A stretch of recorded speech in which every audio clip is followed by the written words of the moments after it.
So நம்ம கடைசியாக கிளாஸில் என்ன பார்த்தோம் அப்படின்னா பிளான்டேஷன் பார்க்க வேண்டியது இருக்கு. ஸோ நம்ம வந்துட்டு இது வரைக்கும் பார்த்துருக்கோம்ப்பா. ஆயில் சீட்ஸ் வரைக்கும் பார்த்துருக்கோம். எண்ணெய் வித்துக்கள் வரைக்கும் நம்ம பார்த்துருக்கோம். சரிங்களா? இன்னைக்கு நம்ம தோட்ட பயிர்கள் அப்படிங்கிறத நம்ம பார்க்கணும். கேட்குது இல்லை? என் வாய்ஸ் ஆடிபிளாக தானே இருக்கு? ஓகேப்பா. Okay, plantation graphs. சரிங்களா? ஸோ தோட்ட பயிர்கள் அப்படிங்கிறது என்ன அப்படின்னு பார்த்தீங்கன்னா, இது பரவலா வந்துட்டு ஜாஸ்தியா எக்ஸ்போர்ட் பண்ற ப்ராடக்ட்ஸா இருக்கும். சரிங்களா? எக்ஸ்போர்ட் பண்றதா இருக்கும். மைக் ஆஃப் பண்ணிடுங்க. ஸோ எக்ஸ்போர்ட் பண்றதா இருக்கும். அதே மாதிரி இது எங்க கல்டிவேட் பண்ணுவாங்கன்னா, ஹில்லி ஏரியாஸ், மவுண்டைன் ஏரியாஸ்ல வந்துட்டு கல்டிவேட் பண்ணுவாங்க. சரிங்களா? தோட்டப்பயிர்கள் அது தமிழ்ல நல்லா தெளிவா இருக்கு பாருங்க. ஏன்னா தோட்டப்பயிர்கள் அப்படின்னே தான் அது கொடுக்கப்பட்டிருக்கு. ஸோ தோட்டப்பயிர்கள் ஏற்றுமதி செய்யும் நோக்கத்துடன் பயிரிடப்படுகின்றது. இவை மலைச்சரிவுகளில் பெரிய எஸ்டேட் பண்ணைகளாக உள்ளது. சரிங்களா? அப்போ இது வந்து எங்க பயிரிடுவாங்க அப்படின்னா, இது பெரும்பாலும் வந்துட்டு மலைச்சரிவுகள்ல வந்துட்டு போடுவாங்க. புரியுதுங்களா? மலைச்சரிவுகள்ல வந்துட்டு இதை வந்துட்டு போடுவாங்க. ஸோ என்னென்ன மாதிரி பயிர்கள் எல்லாம் இருக்கும் அப்படின்னா, தேயிலை தெரியுதுல்லப்பா உங்களுக்கு? இந்த ஃபாண்ட் தெரியுதுல்ல? தேயிலை, காபி, ரப்பர் மற்றும் வாசனை பொருட்கள். ஸோ அது நம்ம இங்கிலீஷ்ல பார்த்துட்டோம் அப்படின்னா, so tea, coffee, rubber, spices இது எல்லாமே. ஓகேவா? ஸோ ஃபர்ஸ்ட் தேயிலை.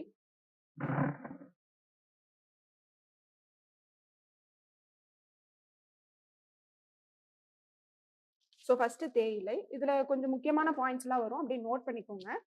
ஸோ தேயிலை அப்படிங்கிறது வந்து பார்த்துக்கிட்டிங்கன்னா, இது பொதுவா இது எங்க வளரும் அப்படின்னா, இது டிராபிக்கல் ரீஜன்ஸ்ல தான் வளரும். ஸோ அயன மண்டல மற்றும் உப அயன மண்டல பயிர் இது. ஓகேவா? தெரியுதுல்ல? எஸ். ஓகே. ஸோ அப்போ உப அயன மண்டல அப்படிங்கிறது என்ன அப்படின்னா, சப்டிராபிக்கல் கிளைமேட்ஸ்லயும் இது வளரும். ஸோ அப்போ நம்ம இந்தியால வந்துட்டு இது எந்த மாதிரி பகுதிகள் அப்படின்னு நம்ம பார்த்துக்கிட்டோம் அப்படின்னா, ஸோ டிராபிக்கல் மற்றும் சப்டிராபிக்கல் அப்படின்னு பார்க்குறப்ப, டிராபிக்கல் அப்படின்னா நம்ம தங்கிட்டு இருக்கக்கூடிய பகுதி. அதாவது நான் சொல்லியிருக்கேன், முன்னாடியே சொல்லியிருக்கேன். ஸோ கேன்சர்ல இருந்து கேப்ரிகான்குள்ள, கேன்சர்ல இருந்து கேப்ரிகான்குள்ள, அதாவது கடகரேகையிலிருந்து மகர ரேகை வரையிலும். சரிங்களா? மகர ரேகை வரையிலும் இருக்கக்கூடிய பகுதி. புரியுது இல்லையாப்பா நான் இது எது சொல்றேன் அப்படின்னு சொல்லிட்டு? உங்களுக்கு கொஞ்சம் கெஸ் பண்ண முடியுது இல்லையா? இந்த பகுதி. ஸோ இந்த ஏரியால இருந்து இந்த ஏரியாக்குள்ள. ஓகே. ஸோ இது கேன்சர். சரிங்களா? இது கடகரேகை. இப்போ கடகரேகையில இருந்து இது மகர ரேகைக்குள்ள. ஓகேங்களா? ஸோ அப்ப இந்த பகுதிகள் வந்துட்டு என்னன்னு சொல்லப்படுது? டிராபிக்கல்ஸ் அப்படின்னு சொல்லப்படுது. புரியுதுங்களா? அதாவது வெப்பமண்டல பகுதிகள் அப்படின்னு நம்ம சொல்லுவோம். தெரியாதவங்களுக்காக நான் சொல்ல வரேன். அதே மாதிரி அயன மண்டல என்ன? அதே சப்டிராபிக்கல் அப்படிங்கிறது இந்த பகுதிகள். இது வரைக்கும் இருக்கக்கூடிய பகுதிகள். சப்டிராபிக்கல் அப்படின்னு சொல்லப்படுது. இது உப அயன மண்டல. உப அயன மண்டல. அதுவும் இதே இடம் தான்ப்பா. இந்த இடமும் தான். சப்டிராபிக்கல் பகுதிகள். ஸோ டிராபிக்கல் அப்படிங்கிறப்போ அது கொஞ்சம் வெப்பமா இருக்கும். அதிகமான வெப்பத்தை ரிசீவ் பண்ணும். அதிகமான மழைப்பொழிவு ரிசீவ் பண்ணும். அப்ப சப்டிராபிக்கல் அப்படிங்கிறது வந்துட்டு கம்மியான மழைப்பொழிவை ரிசீவ் பண்ணக்கூடிய பகுதிகள். சரி, கம்மியான வெயில ரிசீவ் பண்ணக்கூடிய பகுதிகள்.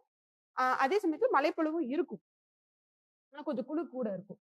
அப்ப இங்க நம்ம இந்தியால வந்து பாத்துக்கிட்டீங்கன்னா, டார்ஜிலிங், அஸ்ஸாம் அதெல்லாமே வந்து சப்டிராபிக்கல் கீழ தான் வரும். உப அயன மண்டல கீழ தான் வரும். இங்க வந்து பாத்துக்கிட்டீங்கன்னா, கர்நாடகாவுடைய ஹில் ஏரியாஸா இருந்தாலும் சரி, நம்ம தமிழ்நாட்டுடைய ஹில் ஏரியாஸா இருந்தாலும் சரி, கேரளா பகுதிகளா இருந்தாலும் சரி, அந்த ஆந்திர பிரதேஷ்ல இருக்கக்கூடிய சில பகுதிகளா இருந்தாலும் சரி. ஸோ இதுல இருக்கக்கூடிய பகுதிகள் வந்துட்டு டிராபிக்கல் அப்படின்னு சொல்லப்படும். டிராபிக்கல்னு சொல்லப்படும். அதாவது அயனமண்டல அப்படிங்கிற மாதிரி சொல்லப்படுது. சரிங்களா? அயனமண்டல இல்லைன்னா வெப்பமண்டல பகுதிகள் அப்படிங்கிற மாதிரி சொல்லப்படுது. ஓகே, புரிஞ்சு இல்லைங்களா? எஸ். ஸோ அப்போ உப அயனமண்டல காலநிலையில் வளரும் ஒரு பசுமையான தாவரமாகும். தேயிலை பயிரிட அதிக தொழிலாளர்களும், மிதமான நிழலும், அதிக மழையளவும் தேவை. ஸோ அப்ப வந்துட்டு தொழிலாளிகள் இதுக்கு ரொம்ப முக்கியமான ஒரு தேவைப்படக்கூடிய ஒரு விஷயம். ஏன்னா இது வந்துட்டு நம்ம பிக் பண்ண வேண்டியதா இருக்கும். ஸோ அப்ப பிக் பண்ண வேண்டியதா இருக்கிறப்போ, ஸோ அப்போ ஒவ்வொன்னா பிக் பண்ணி போடுறப்போ அது தெளிவான நல்ல ஒரு குவாலிட்டியா இருக்கக்கூடிய இலைகளை தான் நம்ம வந்துட்டு பிக் பண்ற மாதிரி இருக்கும். ஸோ அந்த மாதிரி விஷயங்களாக வந்துட்டு இங்க இருக்கக்கூடியதா இருக்கு. சரிங்களா? அடுத்தது வந்துட்டு இங்க மிதமான நிழல் இருக்கும். ஸோ அப்ப அதான் சொன்னேன் இல்லையா? கொஞ்சம் கிளைமேட் வந்து ஓரளவுக்கு கம்மியான வெயிலா, அதாவது மலை பிரதேசங்கள்ல முக்கியமா அது ரொம்ப முக்கியம். ஸோ அப்ப டிராபிக்கலா இருந்தாலும், வெப்பமண்டல பகுதிகளா இருந்தாலும், ஹில்லி ஏரியாஸ்ல தான் வந்துட்டு போடுற மாரி இருக்கும். ஓகேங்களா? அப்புறம் மழை அளவும் நம்மளுக்கு அதிகமா தேவைப்படுகின்றது. ஆனால் வேர்களில் தண்ணீர் தேங்காமல் இருக்க வேண்டும். ஸோ அப்ப அது எப்படி இருக்கும் அப்படின்னு பார்க்கிறப்போ, வேர்கள்ல தண்ணீர் தேங்காம இருக்கணும் அப்படின்னா, அது மேக்ஸிமம் ஸ்லோப்பி ஏரியாஸ்ல தான் வைப்பாங்க. சரிவுகள்ல தான் வந்துட்டு டீ வந்துட்டு பிளான்டேஷன் பண்ற மாரி இருக்கும். நீங்களும் பார்த்திருப்பீங்க. இல்லையா? டீ எஸ்டேட் எல்லாம் பார்த்திருப்பீங்க. ஸ்லோப்பி ஏரியாஸ்ல தான் இருக்கும். 2 முக்கியமான வகைகள் இருக்கு. ஒண்ணு வந்து பார்த்துக்கிட்டீங்க அப்படின்னா, பூஹி அப்படின்னு சொல்லப்படுது. இன்னொன்னு அசாமிகா. அதாவது அசாம் டீ, இன்னொன்னு வந்து பூஹி டீ. அப்ப இந்த பூஹி டீ அப்படிங்கிறது வந்து சீனாவிடம் பிறப்பிடமா இருக்கு. அதே சமயத்துல அசாமிகா அப்படிங்கிறது இந்தியாவிடம் பிறப்பிடமா இருக்கு. ஸோ இவ்விரண்டின் கலப்பின் மூலம் பல வீரியமுள்ள தேயிலை உருவாக்கப்பட்டுள்ளன. அ உலக தேயிலை உற்பத்தியில் சீனாவிற்கு அடுத்தபடியாக இந்தியா 2வது இடத்தில் உள்ளது. இந்தியாவின் தேயிலை உற்பத்தி செய்யும் முதன்மை மாநிலம் அஸ்ஸாம் ஆகும். தமிழ்நாடு, கேரளா மற்றும் மேற்கு வங்காளம் தேயிலை பயிரிடும் மற்ற மாநிலங்களாகும். ஸோ அப்ப ஃபர்ஸ்ட் யாரு இங்க? அஸ்ஸாம். அதற்கு அடுத்தபடியா தமிழ்நாடு, கேரளா, மேற்கு வங்காளம். மேற்கு வங்காளத்துல எந்த ஊருப்பா? Any guess? மேற்கு வங்காளத்துல எந்த ஊரு? ஏதாவது கெஸ் இருக்கா?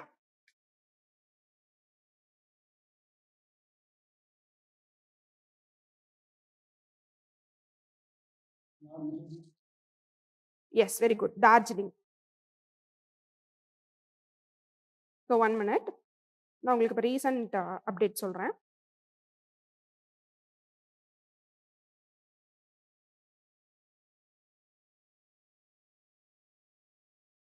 ஸோ டீய பொறுத்தளவுக்கு வந்துட்டு, எஸ் பூஹி அப்படிங்கிறதும், அசாமிகா அப்படிங்கிறதும் இருக்கு.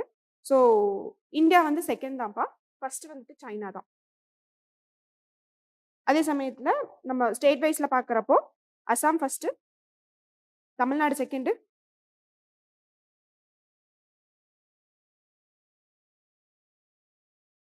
தமிழ்நாடு 2ண்ட். முக்கியமா நம்ம டீல வந்து என்ன ஜாஸ்தியா இருக்கு அப்படின்னு பார்த்துக்கிட்டீங்கன்னா, கெஃபைன் கெஃபைன் இருக்கு. நீங்க அது காஃபில மட்டும் தான் இருக்கும் அப்படின்னு நினைக்க வேணாம். இங்கேயும் இருக்கு. Plus tannin. நோட் பண்ணிக்கோங்க.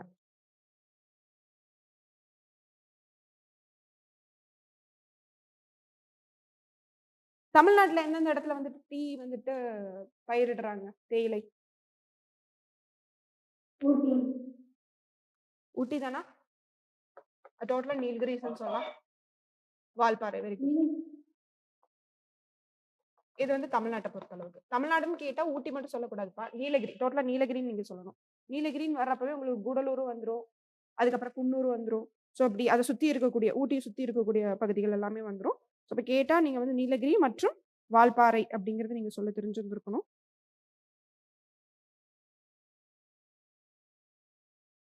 Okay done. ஓகே.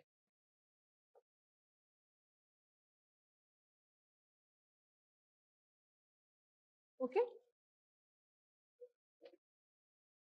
அடுத்தது காஃபி. காஃபி நம்ம இங்கிலீஷ்ல பார்ப்போம். Coffee is grown in shade and it's grown in shade and it's grow effectively in the altitudes between 1000 and 1500 above mean sea level. There are two main varieties of coffee. They are Arabica. ஒன்று வந்துட்டு arabica, இன்னொன்று வந்துட்டு ரொபஸ்டா.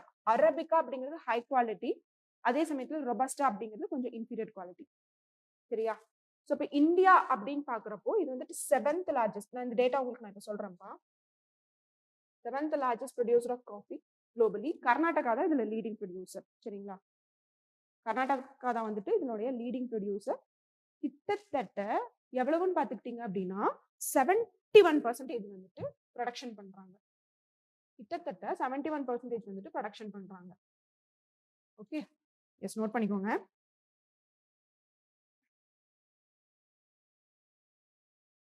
So பெரும்பாலும் நம்ம coffee வந்துட்டு எங்க cultivate பண்ணப்படுது அப்படின்னு பார்த்தீங்கன்னா ஈஸ்டர்ன் காட்ஸ்ல தான். சரிங்களா? ஸோ எங்கதான் கல்டிவேட் பண்ணப்படுதுப்பா? ஈஸ்டர்ன் காட்ஸ், கிழக்கு குன்றுகள்ல. ஈஸ்டர்ன் காட்ஸ்ல ஆல்டிடியூட் என்ன சொன்னேன்? உயரம் என்ன சொன்னேன்?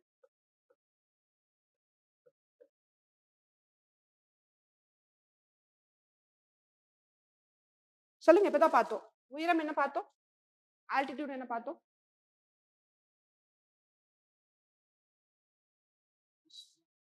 தௌசண்ட்ல இருந்து 1500 மீட்டர் வரையிலும். சரிங்களா? 1000ல இருந்து 1500 மீட்டர் வரையிலும். எது ஹை குவாலிட்டியான காஃபி? எது ஹை குவாலிட்டியான காஃபி? Yes, arabica. சரிங்களா? அரபிகா அப்படிங்கிறது வந்து ஹை குவாலிட்டியான காஃபி. ரொபஸ்டா அப்படிங்கிறது வந்துட்டு லோ குவாலிட்டியான காஃபி. ஸோ இப்போ காஃபி எங்க எதனுடைய இண்டிஜினஸ் பிளான்ட்னு நினைக்கிறீங்க? நேட்டிவ் பிளான்ட் எதனுடைய நேட்டிவ் பிளான்ட்?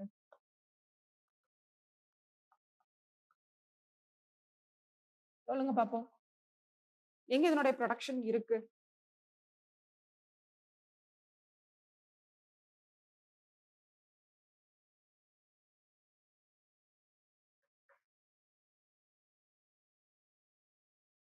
சரி, நானே சொல்லிடுறேன். பிரேசில். டீ எதனுடைய இண்டிஜினஸ் பிளான்ட்ப்பா? டீ எதனோடது? சைனா. காஃபி வந்துட்டு பிரேசில். ஓகேவா? காஃபி வந்துட்டு பிரேசில். ஓகேங்களா? அது தவிர்த்து நம்ம வேர்ல்ட் லெவல்ல வேற என்னென்ன இடங்கள் அப்படின்னு பார்த்தா வியட்நாம் அண்ட் கொலம்பியா. ஸோ நம்ம இந்தியா பொறுத்தளவுக்கு எஸ், கர்நாடகா தான் ஃபர்ஸ்ட் லீடிங். இந்தியா பொறுத்தளவுக்கு கர்நாடகா தான் லீடிங். கர்நாடகா இட் இஸ் இந்த லீடிங் 71% அங்கிருந்து வருது. Second place goes to Tamil Nadu. தமிழ்நாட்டுல எங்க பயிரிடப்படுது? தமிழ்நாட்டுல எங்கெங்க அப்படிங்கறத நோட் பண்ணிக்கோங்க. ஸோ அது வந்துட்டு ஈஸ்டர்ன் காட்ஸ் பகுதியான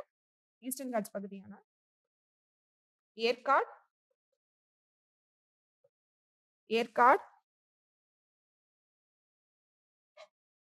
அதே மாதிரி திண்டுக்கல், மைக் ஆஃப் பண்ணிக்கோங்கப்பா. திண்டுக்கல், மதுரை, எல்லாமே உங்களுக்கு வெஸ்டர்ன் காட் சைட்ஸ். தேனி, அங்க காஃபி ப்ரொடக்ஷன் பண்றாங்க.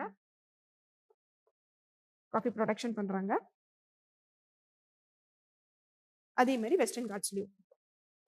வெஸ்டர்ன் காட்ஸ் அப்படின்னு பாக்குறப்ப இவங்க எல்லாருமே வந்துருவாங்க. இந்த திண்டுக்கல், மதுரை, தேனி. ஏற்காடு அப்படிங்கிறப்போ ஈஸ்டர்ன் காட்ஸ், கிழக்கு குன்றுகள். ஏற்காடு என்ன டிஸ்ட்ரிக்ட்?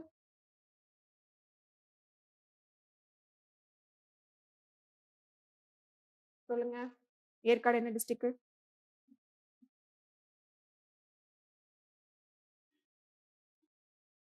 சேலம். ஓகே.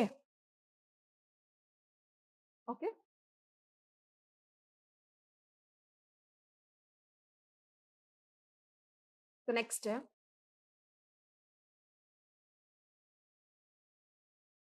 ரப்பர் பா.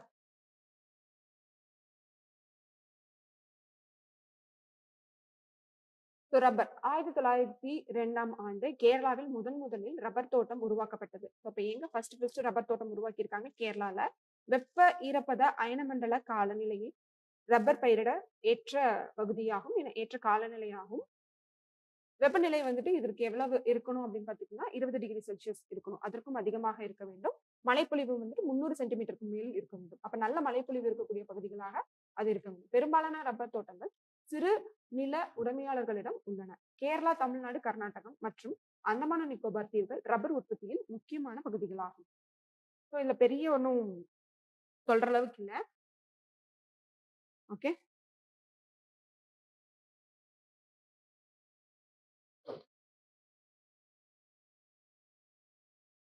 ஸோ ரப்பர் அப்படின்னாலே நம்மளுக்கு கேரளா தான் ஞாபகத்துக்கு வரணும். ஸோ இப்போ எங்க ஃபர்ஸ்ட் ஆரம்பிச்சிருக்காங்கப்பா? எங்க ஆரம்பிச்சிருக்காங்க? 1902ல வந்துட்டு கேரளால தான் முதல்ல ரப்பர் தோட்டம் வந்துட்டு உருவாக்கப்பட்டது. அது போக வேற என்னென்ன மாநிலங்கள் அப்படின்னு கேட்டாங்க, கேள்வி இருந்தாலும் சரி, உங்களுக்கு ஸ்டேட்மெண்ட் வைஸ்ல இருந்தாலும் சரி, என்னென்ன மாநிலங்கள் அப்படின்னு பாக்குறப்ப நம்ம தமிழ்நாடு இருக்கிறதுல, கர்நாடகாவும் இருக்கும், அந்தமான நிக்கோபார் அப்படிங்கிறது வந்துட்டு எங்க இருக்கு? ஈஸ்டர்ன் சைட்ல இருக்கு. அதாவது பே ஆஃப் பெங்கால்ல இருக்கக்கூடிய ஒரு தீவு, முக்கியமான ஒரு தீவு. ஓகேங்களா? அதே சமயத்துல கேரளா, தமிழ்நாடு, கர்நாடகம் அப்படின்னு நம்ம பாக்குறப்போ இது எல்லாமே வெஸ்டர்ன் காட்ஸ்ல இருக்கக்கூடிய ரப்பர் தோட்டங்கள். ஓகே. அடுத்தது நறுமண பயிர்கள்.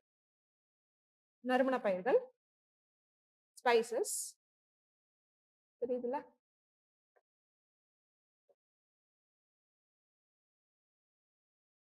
நறுமண பயிர்கள் பழங்காலம் தொட்டே நறுமண பொருட்களுக்கு இந்தியா புகழ் பெற்றதாகும். உலக புகழ் பெற்றதாகும். இந்த நறுமண பொருட்கள் பெரும்பாலும் உணவிற்கு சுவையூட்டியாகவும், மருந்து பொருளாகவும் மற்றும் சாயங்கள் தயாரிக்கவும் பயன்படுத்தப்படுகின்றது. மிளகு, மிளகாய், மஞ்சள், இஞ்சி, ஏலக்காய், லவங்கம், பட்டை மற்றும் பாக்கு போன்ற நறுமண பொருட்கள் இந்தியாவில் பயிரிடப்படுகின்றன. கேரள நறுமண பொருட்கள் உற்பத்தி செய்யும் இந்தியாவின் முதன்மையான மாநிலமாகும். ஏன்னா மேக்சிமம் வந்து எங்க அதிகமா வருது அப்படின்னா வெஸ்டர்ன் காட்ஸ்ல தான். வெஸ்டர்ன் காட்ஸ்ல தான் அதிகமான நறுமண பொருட்கள் வந்துட்டு பயிரிடப்படுகின்றது. அதே மாதிரி அதை வந்துட்டு அறுவடை செய்யவும் படுகின்றது. இப்ப என்னென்ன கேட்டகரிஸ் எல்லாம் அப்ப வரும் அப்படின்னு பார்த்துட்டோம் அப்படின்னா, பெப்பர் இருக்குல்ல, கருமிளகு, அப்புறம் chilli, turmeric, ginger, cardamom, cloves, areca, nut, மத்ததும் தான், மத்த எல்லாமே தான், சினமன், புரியுதுங்களா? இப்ப இவை போன்ற எல்லா பொருட்களுமே வந்துட்டு நறுமண பொருட்கள் என்று அழைக்கப்படுகின்ற ஸ்பைசஸ் இதெல்லாமேப்பா. ஸோ லீடிங் ப்ரொடியூசர் யார் அப்படின்னா கேரளா தான். வேர்ல்டு லெவல்லையும் தான். வேர்ல்டு லெவல்ல இந்தியா எதற்கு ஃபேமஸ் ஆனது அப்படின்னு பார்த்துக்கிட்டீங்கன்னாலும் ஸ்பைசஸ்க்கு தான். அப்ப ஸ்பைசஸ் வந்து நம்ம இந்தியாவில தான் வந்துட்டு என்ன சொல்லலாம், ஒரு இண்டிஜினஸ் அப்படின்னு சொல்லலாம். இன்னொரு இடம் வந்துட்டு இந்தோனேஷியாலையும் இருக்கு. ஓகே. அதுல இருக்கிறப்போ நம்ம தமிழ்நாட்டுல இன்னொரு நட்டும் வந்துட்டு நல்ல ப்ரொடக்ஷன் இருக்கு. அது என்னன்னு பார்த்துக்கிட்டீங்கன்னா கேஷ்யூ நட், முந்திரி. கேஷ்யூ நட் எங்க ப்ரொடக்ஷன் ஜாஸ்தி தமிழ்நாட்டுல? எந்த பகுதி? Any idea? சொல்லுங்க. கேஷ்யூ நட் எங்க? Cuddalore. Cuddalore is famous for cashew nut, முந்திரி பழம். ஓகே. ஓகே. அடுத்தது ஹார்டிகல்ச்சர். ஹார்டிகல்ச்சர் அப்படிங்கிறது வந்துட்டு தோட்டக்கலை. தோட்டக்கலை பயிர்கள். தோட்ட பயிர்கள் வேற, தோட்டக்கலை பயிர்கள் வேற. சரிங்களா? Horticulture crops it refers to the cultivation of. அப்ப இதுல என்னென்னலாம் வரும் அப்படின்னு பார்த்துக்கிட்டீங்கன்னா fruits, flowers, vegetables. Fruits and vegetables are important supplement to the human diet as they provide essential minerals, vitamins, and fibers required for maintaining health. India is in the second position in the production of fruits and vegetables. Apple is mostly produced in Himachal Pradesh, Jammu and Kashmir, and Uttarakhand. Production of banana is concentrated in Tamil Nadu and Maharashtra. Orange is cultivated in Maharashtra, Uttarakhand, Himachal Pradesh, Jammu and Kashmir, Tamil Nadu, Karnataka. Grape is cultivated mainly in Uttarakhand, Himachal Pradesh, Jammu and Kashmir, Maharashtra, Andhra Pradesh, Tamil Nadu, and Karnataka. India contributes about 13% of world's production of vegetables. So சொல்ல note பண்ணிக்கோங்க. இங்க கொடுத்திருக்கிறது note பண்ணிக்கோங்க. Apple எங்க production ஜாஸ்தி? ஹிமாச்சல் பிரதேஷும், Jammu and காஷ்மீரும், உத்தரகாண்டும். அதே மாதிரி இந்தியாவுடைய நிலை என்னவா இருக்கு? இந்தியாவுடைய நிலை வந்து second position in terms of fruits and வெஜிடபிள்ஸ்ல.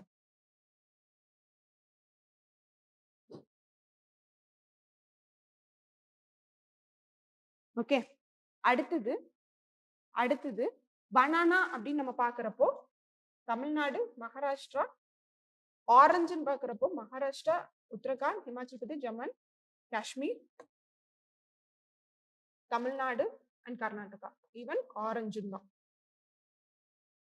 Grape அப்படின்னு பாக்குறப்போ உத்தரகாண்ட், ஹிமாச்சல் பிரதேஷ், ஜம்மு அண்ட் காஷ்மீர், மகாராஷ்டிரா, ஆந்திர பிரதேஷ், தமிழ்நாடு, கர்நாடகா.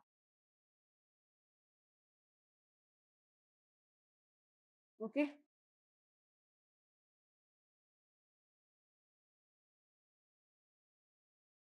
நோட் பண்ணியாச்சா?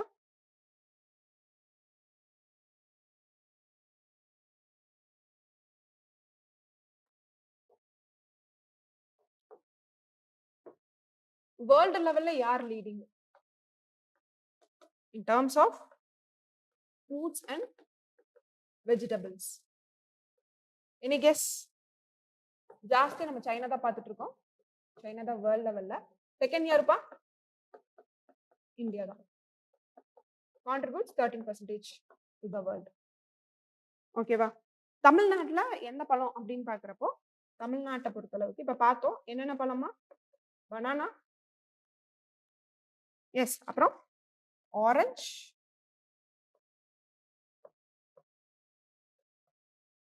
கிரேப்ஸ்.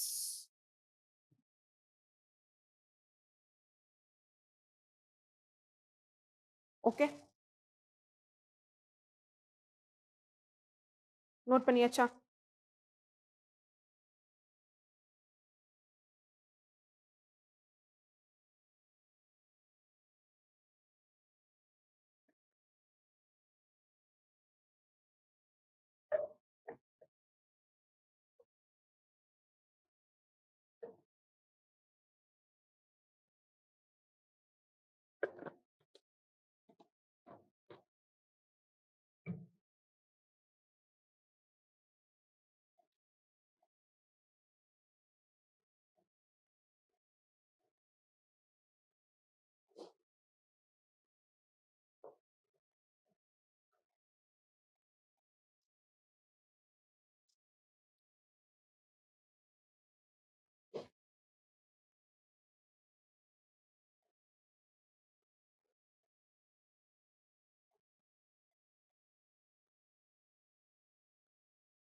ஓகே, நெக்ஸ்ட் நம்ம பார்க்கக்கூடியது என்ன இன்னைக்கு பார்க்க போறோம் அப்படின்னா,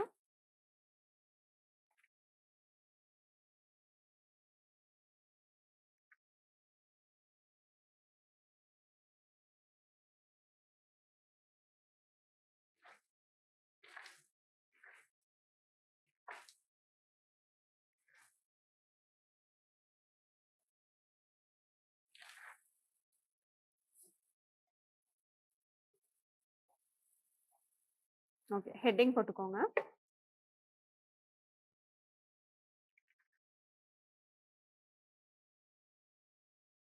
இரிகேஷன்.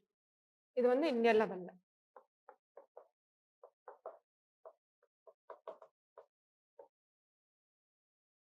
தமிழ்ல நீர்ப்பாசனம்.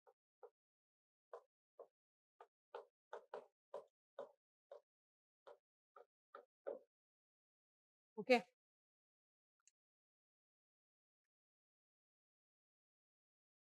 ஓகே, சரி. நீர்ப்பாசனம் அப்படிங்கிறது என்னது? What is irrigation? Any guess? What is irrigation?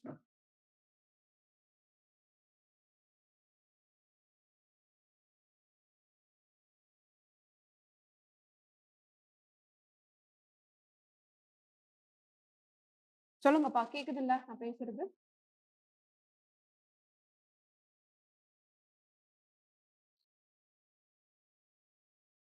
விவசாயத்துக்கு எந்தெந்த வழியில நீர் தேவைப்படுது? என்னதுப்பா? விவசாயம் செய்யறதுக்கு எந்தெந்த வழியில நீர் நம்ம யூஸ் பண்றோம்? அப்படியா? அதாவது என்னன்னு பாத்துக்கிட்டீங்கன்னா, வேளாண் பயிர்களுக்கு செயற்கை முறையில் நீரை கொண்டு செல்லும் முறைக்கு நீர்ப்பாசனம் என்று அழைக்கப்படுகின்றது. புரியுதுங்களா? ஆர்டிபிஷியலா, நேச்சுரலா மழை பெய்யறதுனால பரவலா பாத்துக்கிட்டீங்கன்னா கிராப்ஸுக்கு வந்துட்டு என்ன கிடைக்கும்? தண்ணீர் கிடைக்கும். ஆனா இது வந்துட்டு செயற்கையாக, புரியுதுங்களா? செயற்கையாக வந்துட்டு தண்ணீர் கிடைக்கிறதுக்கு பேர் என்னன்னு பாத்துக்கிட்டீங்க அப்படின்னா, அதுதான் இரிகேஷன். ஆர்டிபிஷியலா வந்துட்டு கிராப்ஸுக்கு தண்ணீர் கிடைக்குது. ஓகே, எழுதிக்கோங்க. வேளாண் பயிர்களுக்கு செயற்கை முறையில் நீரை கொண்டு செல்லும் முறைக்கு நீர்ப்பாசனம் என்று அழைக்கப்படுகின்றது.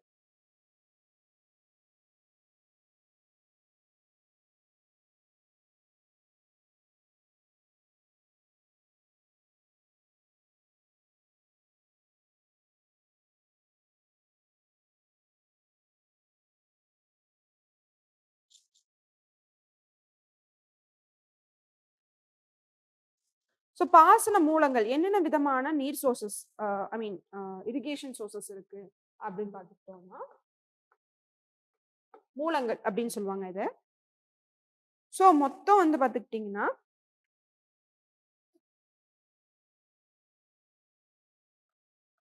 canal irrigation, well irrigation,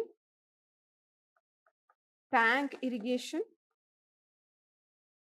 okay, canal irrigation, well irrigation, tank irrigation. இப்ப புக் பாருங்க, தெரியுதா?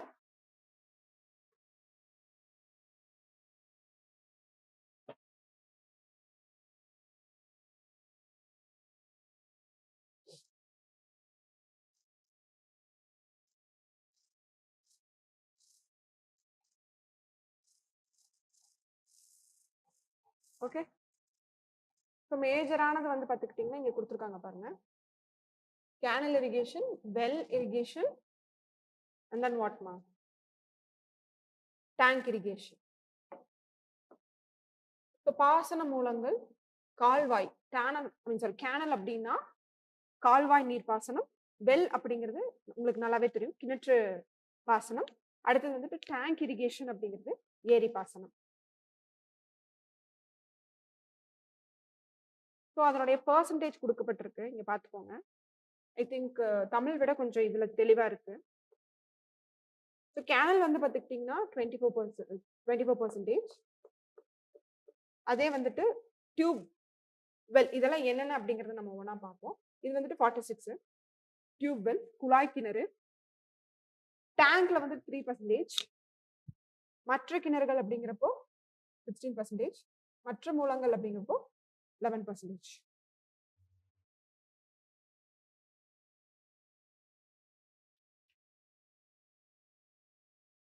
ஓகேவா?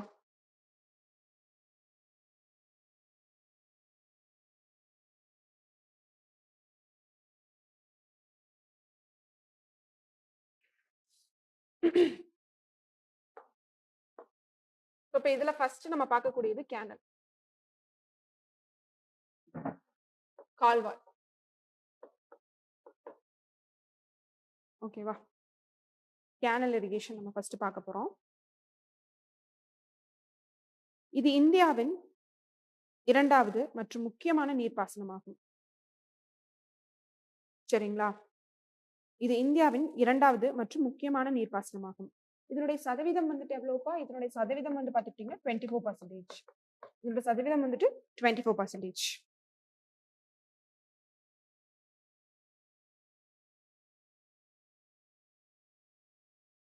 ஸோ இது எப்படி இருக்கும் அப்படின்னு பார்த்துக்கிட்டிங்கன்னா, இப்போ பிக்சர் காமிக்கிறேன் பாருங்க.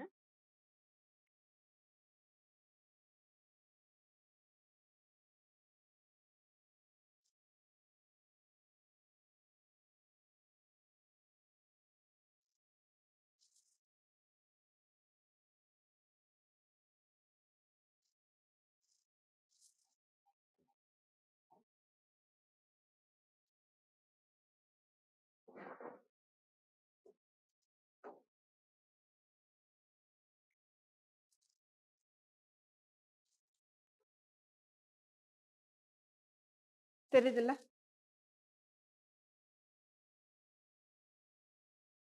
ஸோ இந்த மாதிரி முக்கியமான ரிவர்ஸ்ல இருந்து பெரிய பெரிய ரிவர்ஸ்ல இருந்து என்ன பண்ணிடுவாங்க, இல்லைன்னா டேமா இருந்தாலும் சரி, எங்க பெரிய டேம் இருக்கு அங்க வந்து என்ன பண்ணிடுவாங்க, இந்த மாதிரி பெரிய கால்வாய் மாதிரி அப்படியே ஓப்பன் ஸ்பேஸ்லயே என்ன பண்ணுவாங்க, கொண்டு வந்துருவாங்க. கொண்டு வந்துட்டு எந்த பர்டிகுலர் அக்ரிகல்ச்சரல் லேண்டுக்கு வேணுமோ அதை கொண்டு போய் என்ன பண்ணுவாங்க, சப்ளிமெண்ட் பண்ணுவாங்க. புரியுது இல்லைங்களா? இந்த மாதிரி பண்ணுவாங்க.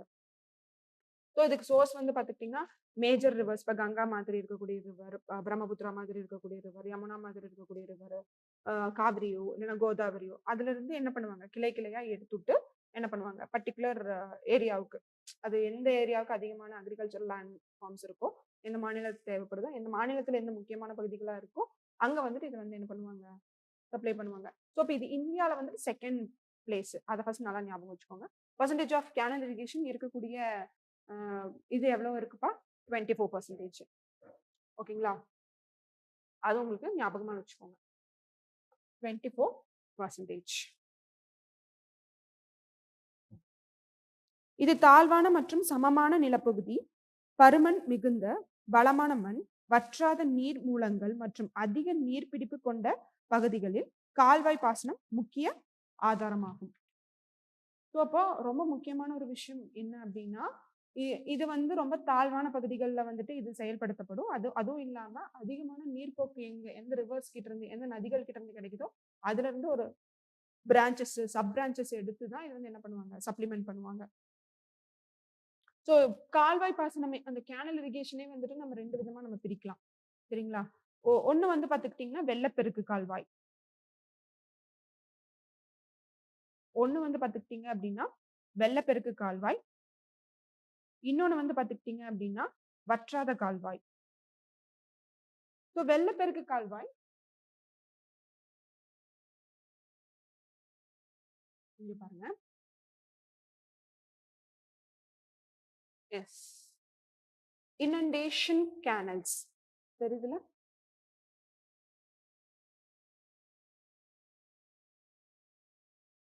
வெள்ளப்பெருக்கு கால்வாய் இங்க தெரியுது பாத்தீங்களா? ஸோ inundation canals இதுல என்ன அப்படின்னு பாத்துக்கிட்டீங்கன்னா, இந்த வெள்ளப்பெருக்கு கால்வாய் அப்படிங்கிறதுல வந்துட்டு என்னன்னா, இவ்வகை கால்வாய்களில் ஆற்றிலிருந்து நேரடியாக எவ்வித தடைப்பணைகளும் இன்றி தண்ணீர் கால்வாய் மூலம் எடுக்கப்படுகின்றது. இவ்வகை கால்வாய் வெள்ள காலங்களில் தண்ணீரை திசை திருப்ப பயன்படுத்துவதோடு மழைக்காலங்களில் மட்டுமே பயன்பாட்டில் இருக்கும். ஸோ இப்போ ரொம்ப முக்கியமான விஷயம் என்ன அப்படின்னா, இது ஃப்ளட்டை வந்துட்டு கண்ட்ரோல் பண்ணும். ஸோ ஃப்ளட்டுக்காகவே கொண்டு வர்றது தான் என்னதுப்பா, வெள்ளப்பெருக்கு கால்வாய். சரிங்களா? வெள்ளப்பெருக்கு கால்வாய் அதுதான். ஸோ இப்போ inundation canal. சரியா? ஸோ அப்போ இது அதிகமான வெள்ளம் எல்லாம் கொடுக்கக்கூடிய பகுதிகள் எல்லாம் என்னென்ன, கங்கா, யமுனா ரிவர்ஸ். அதே மாதிரி இங்க கீழே நம்ம சவுத் இந்தியாலையும் என்ன சொல்லலாம், சம்டைம்ஸ் வந்து ரொம்ப பெரிய மான்சூன்ஸ் வந்துட்டு நிறைய ரெயின்ஃபால் கொடுக்குறப்போ நம்மளுக்கு இங்கேயும் வந்து என்ன கொடுக்கும், அதிகமான மழைப்பொழிவை வந்துட்டு கொடுக்கக்கூடியதாக இருக்கின்றது. ஓகேவா? நெக்ஸ்ட் வற்றாதது பெரினியல் கேனல்ஸ், வற்றாத கால்வாய். வற்றாத கால்வாய் பொறுத்தளவுக்கு இவ்வகை கால்வாய்கள் தமிழ் இஸ் கம்ஃபர்டபிள் ரைட் உங்களுக்கு எல்லாத்துக்கும்? ஸோ வற்றாத கால்வாய் பெரினியல் கேனல்ஸ். இவ்வகை கால்வாய் வற்றாத நதிகளின் குறுக்கே அணைகளை கட்டி நீரின் போக்கை சீர்படுத்தி பயன்பாட்டிற்கு கொண்டு வருவதாகும். இந்தியாவில் இவ்வகையான கால்வாய் அதிகமாக உள்ளன. ஸோ அப்ப இது கூட கேட்கலாம், உங்களுக்கு inundation கேனல்ஸ் வந்து ஜாஸ்தியா இருக்கா இல்ல பெரினியல் கேனல்ஸ் ஜாஸ்தியா இருக்கா அப்படின்னு கேட்டா எதுதான் ஜாஸ்தியா இருக்குப்பா, பெரினியல் கேனல்ஸ் தான் ஜாஸ்தியா இருக்கு. கிட்டத்தட்ட 60% வந்துட்டு இது இருக்குன்னு சொல்றாங்க. 60% வந்துட்டு இருக்கு இந்தியால வந்து. 60% கேனல்ஸ்ல டாமினன்ட் யாரு, இவங்க தான், பெரினியல் கேனல்ஸ். வற்றாத கால்வாய் தான் அதிகமா இருக்கு. 60% வட இந்தியாவில் காணப்படுகின்றது, பெரும்பாலும் சமவெளிகள்ல. சரிங்களா? ஸோ அப்ப வந்து இது வந்து மேட்டு பகுதிகளில் கண்டிப்பா அமைக்க முடியாது இல்லையா, நிறைய கீழே வந்துட்டு வர மாதிரி இருக்கும். ஸோ அப்ப மேக்சிமம் எங்க இருக்கிற மாதிரி இருக்கும், பிளெயின்ஸ்ல தான் இருக்கும். What is planes? சமவெளிகள்னு சொல்றாங்க. What is planes? சமவெளின்னா என்ன?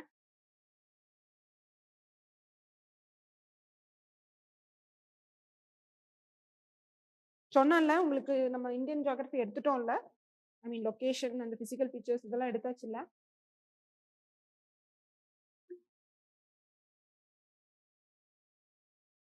எஸ் சொல்லுங்க. கடல் மட்டத்துல இருந்து சமமா இருக்கிறது சமவெளியா? எப்படி உருவாகுது? எப்படி உருவாகுதுப்பா?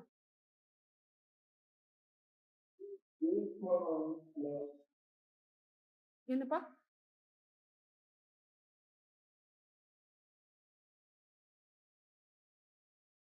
அதாவது பிளெயின்ஸ் எப்படி உருவாகும் அப்படின்னு பாத்துக்கிட்டீங்கன்னா, சொல்லுங்க, யாரோ சொல்ல வரீங்க.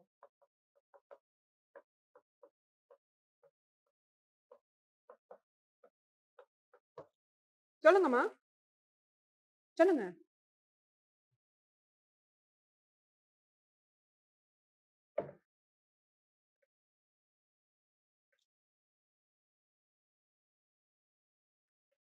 எஸ், நானே சொல்லிடுறேன். அதாவது சமவெளிகள் வந்துட்டு இருவகைப்படும்னு நம்ம பார்த்திருக்கோம். மறந்தாச்சா? மறக்க கூடாது. உங்களுக்கு ஜியோகிராஃபில எப்படி வேணா கேள்விகள் கேட்கலாம். அதாவது ரிவர் பிளெயின்ஸ், அதாவது ரிவரைன் பிளெயின்ஸ் அப்படின்னு சொல்லுவாங்க. அதாவது ரிவரால உருவானது. இன்னொன்னு பிளெயின்ஸ் வந்து பாத்துக்கிட்டீங்கன்னா, இப்போ இவர் கொஞ்ச நேரத்துக்கு முன்னாடி சொன்னார் இல்லையா, ஸோ அது வந்துட்டு கோஸ்டல் பிளைன்ஸ்னு சொல்லுவாங்க. ஸோ கோஸ்டல் பிளைன்ஸ் கடற்கரை சமவெளிகள். கடற்கரை சமவெளிகள். ஸோ இப்போ இது எப்படி உருவாகுது அப்படின்னா தண்ணினாலதான். மெயின் சோர்ஸ் இவங்களுக்கும் சரி, இந்த கோஸ்டல் பிளைன்ஸ்க்கும் சரி, ரிவரைன் பிளைன்ஸ்க்கும் சரி, யார் தான் சோர்ஸ்? தண்ணி தான். ஸோ அப்ப தண்ணி வந்து போகிற போக்குல தான் கொண்டு வரக்கூடிய கழிவுகள், அதாவது மண் போன்ற கழிவுகளை வந்துட்டு என்ன பண்ணும்? அப்படியே சமமா வந்துட்டு என்ன பண்ணும்? படுகையாட்ட படிய வச்சுட்டே போகும். அதுதான் பிளைன்ஸ், சமவெளிகள். இப்ப நம்ம இருக்கக்கூடிய பகுதி வந்துட்டு பாக்குறதுக்கு பிளைன்ஸ் மாதிரி இருக்கும். பட் எக்ஸாக்ட்லி இது வந்து பிளைன் கிடையாது. கோயம்புத்தூர் வந்து பிளாட்டு. சரியா? கோயம்புத்தூர் வந்து பிளாட்டு, பீடபூமின்னு சொல்லுவோம். அதாவது ஒரு upland area. Upland area, but projection வந்து அதுக்கு எப்படி இருக்கும்? பிளைன்ஸ் மாதிரி இருக்கும். புரியுதுங்களா? But not Coimbatore is not a plain. அது வந்து ஒரு பிளாட்யூ. ஆனா பிளைன்ஸ் வந்துட்டு எதாலதான் உருவாகும்? ஒன்னா ரிவர்ஸ் கொண்டு வந்து டெபாசிட் பண்ணக்கூடிய அந்த மண்ணு, கல்லு, மண்ணு அதனால உருவாகக்கூடியது வந்து பிளைன்ஸ். இன்னொன்னு வந்துட்டு கடற்கரை பகுதிகள்ல அந்த கடல் தண்ணி கரையோரத்துல வந்துட்டு டெபாசிட் பண்ணக்கூடிய இது வந்துட்டு பிளைன்ஸ்னு சொல்லப்படுது. புரியுதுங்களா? புரியுதுங்களா? இதுதான் plains. So coming back to here in வற்றாத கால்வாய். இது புரிஞ்சிருக்கும்னு நினைக்கிறேன். ஸோ வற்றாத கால்வாய் பாயிண்ட்ஸை பாருங்க. ஸோ இங்க வந்து என்ன கொடுத்துருக்காங்க? எஸ் 60% வந்துட்டு இது எங்க இருக்கு? நம்ம நார்த் இந்தியன் பகுதிகளில் இருக்கு. அதிகமானது வந்து பெர்னியல் தான் அப்படிங்கிற மாதிரி சொல்லப்படுது. ஸோ இது வந்துட்டு பிளெயின்ஸ்ல வந்துட்டு காணப்படுது அப்படிங்கிற மாதிரி கொடுத்துருக்காங்க. ஸோ அப்போ நார்தர்ன் பிளெயின்ஸ்ல வந்துட்டு இருக்கு அப்படின்னு சொல்றாங்க. அப்போ அந்த நார்தர்ன் பிளெயின்ஸ் மெயினா என்னென்ன ரிவர்ஸால உருவாகி இருக்கும்? Ganga and its tributaries, Yamuna and its tributaries. புரியுதுங்களா? What is tributary? What is tributary? தமிழ்ல என்ன? துணையாறு.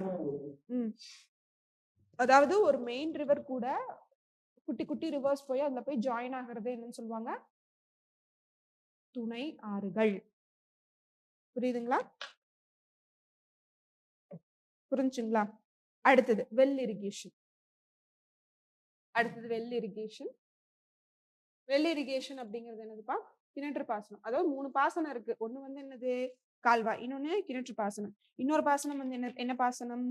ஏரி பாசனம், டேங்க் இரிகேஷன். இப்போ நம்ம பார்க்க போறது கிணற்று பாசனம். ஸோ நான் இது வந்து இங்கிலீஷ்ல உங்களுக்கு பார்க்குறேன், பாருங்க. So a well is a hole or trough, usually vertical, excavated in the earth for bringing groundwater to the surface. Well irrigation is the most important source of irrigation as it contributes about 62% of net irrigated area in India. It is a cheap, dependable and popular source of irrigation in the country. Well irrigation is unavoidable in the region of low rainfall and becomes an essential one where the canal and tank irrigation are not available. Wells are of 2 types, open well and tube well. So 2 விதமா இருக்கு அப்படின்னு சொல்றாங்க. So இப்போ இங்க சொல்றதுல இருந்தே உங்களுக்கு புரிஞ்சிருக்கும் அப்படின்னு நான் நினைக்கிறேன். ஸோ கிணற்று பாசனம் அப்படிங்கிறது என்ன அப்படின்னு பார்த்துக்கிட்டிங்கன்னா ஒன்றும் இல்லை. இப்போ நம்மளுடைய ஏரியா வந்து பார்த்துக்கிட்டிங்கன்னா இது கிரஸ்ட் பகுதி, அதாவது மேலோடு. இந்த மேலோட்ல இருந்து ஒரு செங்குத்தான ஒரு ஃபார்மேஷன்ல கீழே இருக்க கிரவுண்ட் வாட்டர்ல இருந்து தண்ணீர் எடுப்பது. புரியுதுங்களா? இப்ப நம்ம போர் போடுறோம் இல்லையா, போர்வெல்ஸ் போடுறோம் இல்லையா, அதுவும் தான். ஸோ அதுவும் வெள்ளு கீழே தான் வரும். ஸோ அந்த காலத்துல என்ன பண்ணாங்க? வெடிச்சு அங்கங்க மண்ணை வந்து நோண்டி குழி பண்ணி என்ன பண்ணுவாங்க? தண்ணீர் இருக்கிற இடத்த வந்துட்டு எடுப்பாங்க. சில ஏரியால சீக்கிரமாவே கிடைச்சிடும், சில ஏரியால ரொம்ப தூரம் போகணும். அது தண்ணீர் இருப்புக்கு தகுந்த மாதிரி அது போயிட்டே இருக்கும். இப்போ இவ்வளவு பெரிய ஏரியா நம்ம வந்து என்ன பண்ண வேண்டாம், எடுக்க வேண்டாம். அதுக்கு பதிலா என்ன பண்ணிக்கலாம்? இப்படி இந்த மாதிரி போர் மாதிரி போட்டுக்கலாம். புரியுதுங்களா? அந்த மாதிரி கூட போட்டுக்கலாம். ஸோ இப்போ வெல் இரிகேஷன் அப்படிங்கிறது நம்ம இந்தியாவில் பொறுத்தளவுக்கு கிணற்று பாசனம் அப்படிங்கிறது வந்துட்டு 62% வந்துட்டு இதுதான் ஃபாலோ பண்றாங்க. ஓகே, 62% வந்துட்டு இதுதான் ஃபாலோ பண்றாங்க. ஸோ அதுலயும் வந்து பார்த்துக்கிட்டீங்க அப்படின்னா டியூப் வெல் எவ்வளவு, அதர் வெல்ஸ் வந்து எவ்வளவு அப்படிங்கிறது நம்ம முன்னாடியே சோர்ஸ்ல நம்ம பார்த்தோம். எவ்வளவு போட்டு இருந்துச்சுப்பா? டியூப் வெல் அப்படிங்கிறது குழாய் கிணறு. ஸோ குழாய் கிணறு அப்படின்னு பாக்குறப்போ குழாய் கிணறு அப்படின்னு பாக்குறப்போ 46%. பின்னாடி காண்பேன் உங்களுக்கு, இதுல காண்பேன், புக்ல காண்பேன். இது டியூபெல்ஸ் தான் இந்த போர்வெல்ஸ் நான் சொன்னேன் இல்லையா, இந்த ஃபர்ஸ்ட். ஓகேவா? அடுத்தது வந்துட்டு அதர் வெல்ஸ், அது எந்த பர்ட்டிகுலர் வெல்ஸா இருந்தாலும் சரி, என்ன மாதிரி இருக்கிறதா இருந்தாலும் சரி, அதாவது இதர கிணறுகள், கிணறு வகைகள். இது வந்து எவ்வளவுன்னு பார்த்துக்கிட்டீங்கன்னா ஒரு 24%. சாரி 16%. 16%. ஓகேவா? கான்ட்ரிபியூட்ஸ் டு எவ்வளவு வருது? So 46 plus 16 எவ்வளோப்பா? 62. ஸோ டோட்டலா வந்துட்டு நம்ம கிட்ட இந்தியால அதிகமா இரிகேஷன் பண்ணக்கூடிய ஒரு ப்ராசஸ் வந்து இது இந்த கிணறு பாசனம் தான். சரிங்களா? கிணற்று பாசனம் தான்.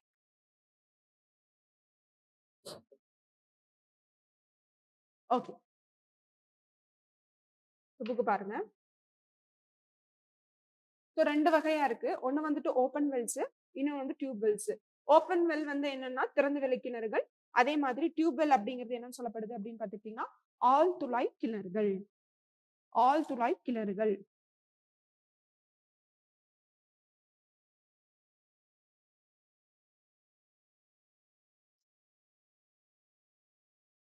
ஓகே. திறந்தவெளி கிணறுகள். நிலத்தடி நீர் போதுமான அளவிற்கு இருக்கக்கூடிய பகுதிகளில் இவ்வகை பாசனம் காணப்படுகின்றது. இப்பாசனம் கங்கை, சமவெளி, மகாநதி, கோதாவரி, கிருஷ்ணா, காவிரி, நர்மதை மற்றும் திபதி தப்தின்னு சொல்ல தபதி ஆற்று பள்ளத்தாக்கு பகுதிகளில் அதிகமாக காணப்படுகின்றது.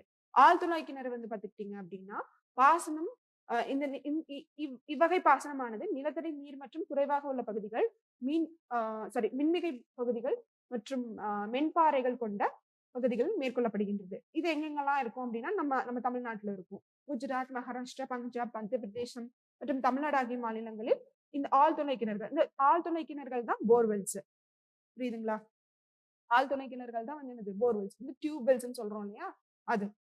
ஸோ அப்ப இதெல்லாம் எங்க பார்க்கப்படுது அப்படின்னு சொல்றாங்க. இது ரொம்ப முக்கியம்ப்பா. இதெல்லாம் நீங்க எழுதிக்கணும்.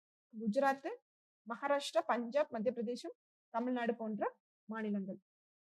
அதே வந்து ஓப்பன் அப்படின்னு நம்ம பாக்குறப்போ எங்கெங்கெல்லாம் ஆறு அதிகமா போகுதோ கங்கை சமவெளி, மகாநதி, கோதாவரி, கிருஷ்ணா, காவிரி, நர்மதி அந்த ஆற்று பகுதிகள்ல பக்கத்திலேயே என்ன கிடைக்கும்? நிறைய தண்ணி கிடைக்கும். சோ அங்க வந்து ஓப்பன் வெல்ஸ் பண்ணிக்கலாம். சரிங்களா? அதை திறந்த வெளி கிணறுகள் பண்ணிக்கலாம்.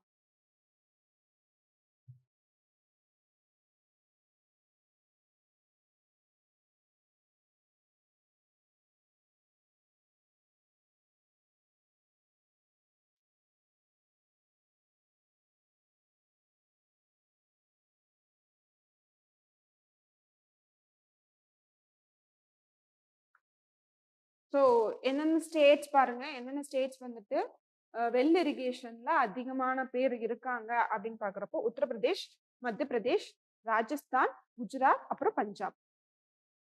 சின்ஸ் அவங்களுக்கு வந்துட்டு என்ன கிடைச்சனாலுமே கெனால் இரிகேஷன் கிடைச்சனாலுமே ரொம்ப தூரம் இன்டீரியர் இருக்கக்கூடிய பகுதிகளுக்கு அவங்க என்ன பண்ணிக்கிறாங்க, இந்த மாதிரி வெல் இரிகேஷனும் அவங்க வந்து ப்ரிஃபர் பண்ணிக்கிறாங்க.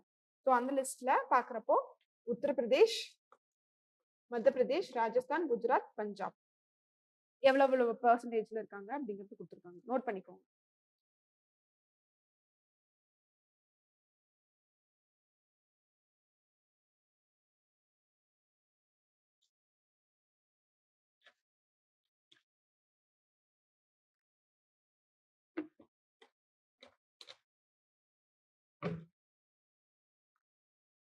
ஓகே. அடுத்தது டேங்க் இரிகேஷன்.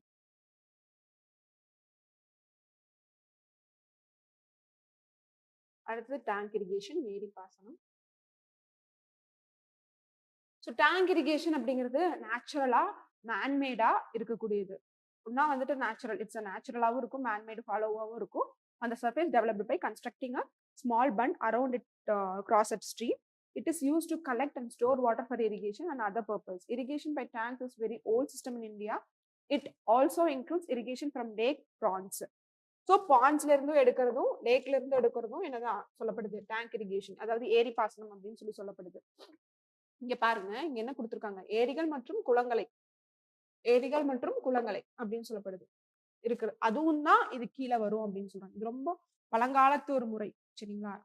ஆதி காலத்துல இருந்து ஃபாலோ பண்ணக்கூடிய ஒரு முறை. என்ன பண்ணுவாங்க அப்படின்னா, இப்போ ஒரு ரிவர் இருக்குன்னா அந்த ரிவருக்கு நடுவுல என்ன பண்ணிடுவாங்க, இந்த பக்கம் ஒரு இன்டெக்ட் எடுத்துட்டு இங்க வந்து பெரிய ஒரு குழி மாதிரி தோண்டி வச்சுக்குவாங்க. அப்ப அந்த ரிவர் வந்து அவங்க ஸ்டோரேஜ் பண்ணிக்குவாங்க. இதனால நிலத்தடி நீரும் என்ன ஆகும்? இன்க்ரீஸ் ஆகும். அதே மாதிரி அதை வந்து ஃபியூச்சர் யூஸ்க்கும் அவங்க என்ன பண்ணிக்குவாங்க, யூஸ் பண்ணிக்குவாங்க. டேங்க் இரிகேஷன் இஸ் பாப்புலர் இந்த பெனின்சுலர் இந்தியா. ஸோ மெயினா வந்து இது எங்க பாப்புலரா இருக்கு, பெனின்சுலர் இந்தியாவில் தான் இது பாப்புலர் இருக்கு. தீபகற்ப பகுதிகளில் தான் இது அதிகமாக காணப்படுகின்றது. ஸோ தமிழ்நாடு பரவலா என்ன மாதிரி பாசன முறை கொண்டது அப்படின்னு கேட்டாங்க அப்படின்னா, நம்மளது வந்துட்டு எஸ் இது வந்துட்டு ஏரி பாசனம் தான். நம்ம கிட்ட வந்துட்டு மேக்ஸிமம் ஏரி பாசனம் அப்படிங்கிறது வந்துட்டு தெரிஞ்சு வச்சுக்கோங்க. ஓகேவா? இங்க கீழே கொடுத்துருக்காங்க பாருங்க. அதுக்கு அடுத்தது வந்துட்டு ஆந்திர பிரதேஷ், அதுக்கு அடுத்தது மத்திய Pradesh, Telangana, Karnataka.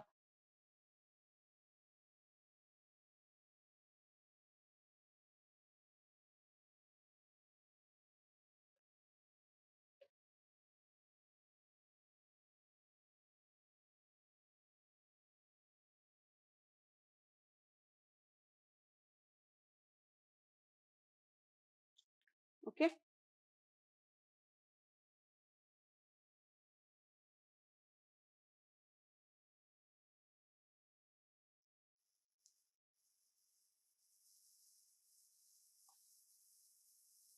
Next modern irrigation methods. சரிங்களா? நெக்ஸ்ட் மாடர்ன் இரிகேஷன் மெத்தட்ஸ், நவீன நீர் பாசன முறைகள். நவீன நீர்ப்பாசன முறை.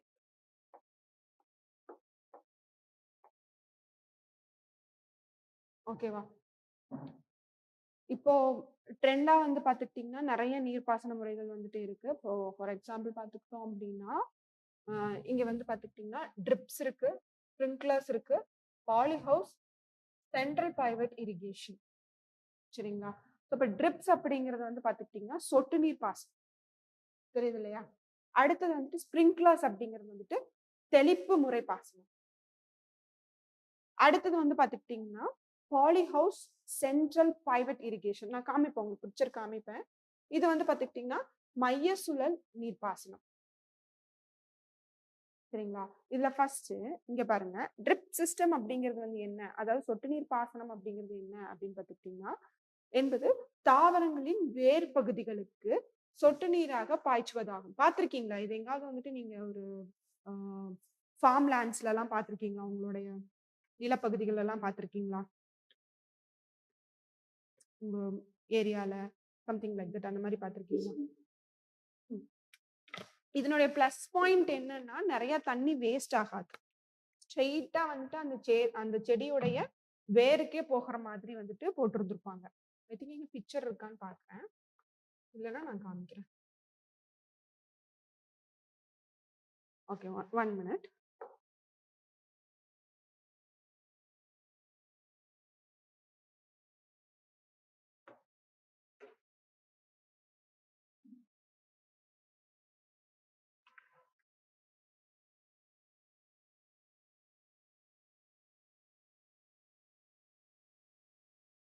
தெரியுது இல்லையா?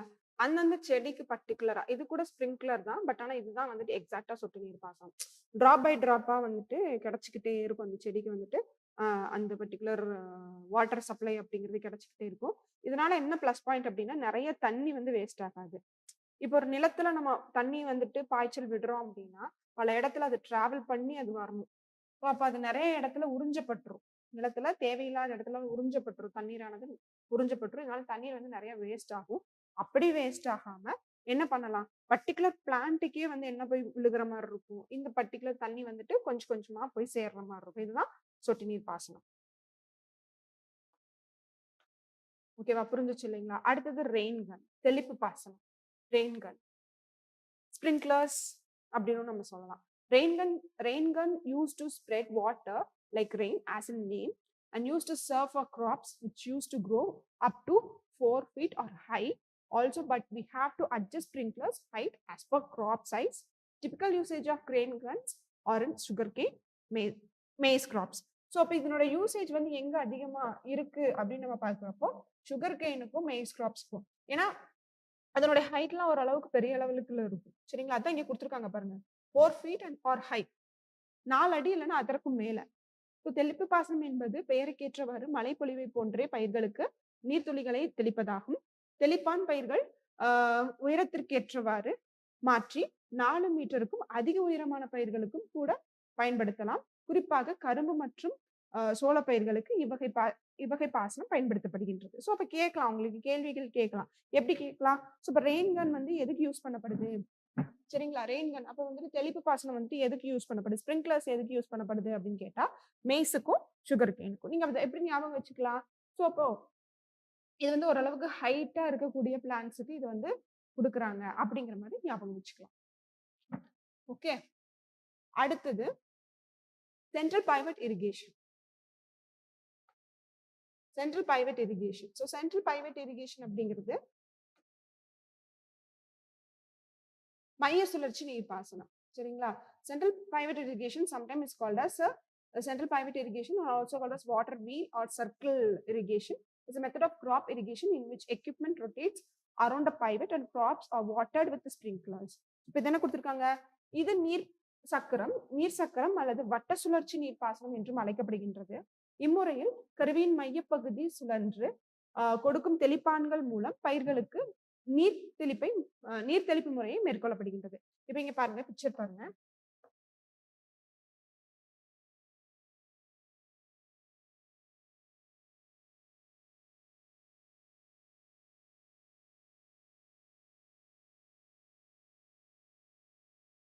தெரியுது இல்லைங்களா? சோ இப்ப இது என்ன ஆகும் அப்படின்னா சுழற்சி முறையில அது சுத்திக்கிட்டே இருக்கும். அதுவும் ஸ்ப்ரிங்க்லரும் அதே மாதிரிதான் இருக்கும். பட் ஆனா இது ஒரு ரொட்டேஷன் அடிச்சுக்கிட்டு வர மாதிரி இருக்கும். இந்த வீல்ஸோட சேர்த்து ரொட்டேஷன் அடிச்சுக்கிட்டு வர மாதிரி இருக்கும். புரியுதுங்களா? இந்த வீல்ஸ் அப்படியே ரொட்டேட் ஆயிட்டே வரும்பா. ரொட்டேட் ஆயிட்டு அப்படியே ஒரு டோட்டலா ஒரு ஏரியாவே டோட்டலா கவர் பண்ற மாதிரி இருக்கும். இங்க பாருங்க, இந்த சுழற்சி எடுக்கிற மாதிரி இருக்கும். இங்க ஒரு சர்க்கிள் தெரியுதா? இந்த சர்க்கிள்ல அந்த வீல் ஒரு பக்கம் வந்துட்டு நடுவுல அதனுடைய சென்டர் பாயிண்ட் இருக்கும். ஒரு பகுதி வந்துட்டு அப்படியே டோட்டலா அந்த கிரவுண்ட் ஃபுல்லாவே என்ன ஆகும்? ரொட்டேட் அடிச்சுட்டு வர்ற மாதிரி இருக்கும். ஓகே, புரியுதுங்களா? அது இங்க பாருங்க, இந்த மாதிரி. Okay,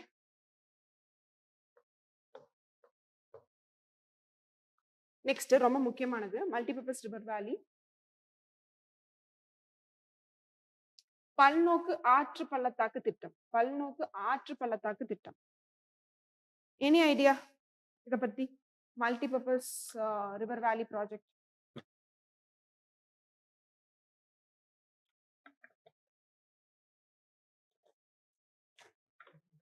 any idea?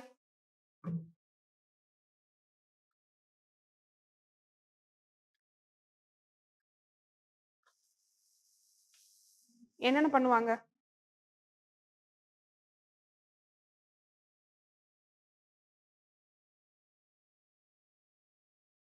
சரி, இங்க பாருங்க. இது ஒரு அறிவியல் முறையிலான நீர்வள மேலாண்மை திட்டமாகும். ஆற்றின் குறுக்கே பல்வேறு நோக்கங்களுக்காக அணைகளை கட்டுவதால் இவை பல்நோக்கு ஆற்று பள்ளத்தாக்கு திட்டங்கள் என்று அழைக்கப்படுகின்றது. சோ மெயினா வந்துட்டு ஒரு நீர்ப்பாசனம் பண்றதுக்காக எதெல்லாம் வந்துட்டு கன்சிடரேஷன் வைப்பாங்க அப்படின்னு நம்ம பார்த்துட்டோம்னா, என்னென்ன காரணிகளுக்காக அது பண்ணுவாங்க? நீர்ப்பாசனத்துக்காக, நீர்மின் உற்பத்திக்காக, குடிநீருக்காக மற்றும் தொழிற்சாலைகளுக்கு நீர் வழங்குதல், வெள்ள தடுப்பு, அது ஒரு முக்கியமானது. இன்னொன்னு வந்துட்டு மீன்வள மேம்பாடு, அப்புறம் வந்து நீர்வழி போக்குவரத்து போன்றவை இதன் பல்வேறு நோக்கங்களுக்காக என்ன பண்ணுவாங்க? டேம் கன்ஸ்ட்ரக்ஷன் பண்ணுவாங்க. புரிஞ்சுச்சுங்களா? நத்திங் பட் டேம் கன்ஸ்ட்ரக்ஷன் தான். ஒரு டேம் இருக்கு அப்படின்னா அந்த டேம் வந்து மல்டிபர்பஸா யூசேஜ் நான் பண்ணணும். அதான் பல்நோக்கு திட்டம் அப்படின்னு சொல்லப்படுது. சரிங்களா? ஒண்ணு வந்துட்டு பக்கத்துல இருக்க ஏரியாவுக்கு வாட்டர் சப்ளை. இப்ப சிறுவாணி டேம் இருக்கு, பவானி டேம் இருக்கு. இப்ப இதெல்லாம் வந்து என்ன?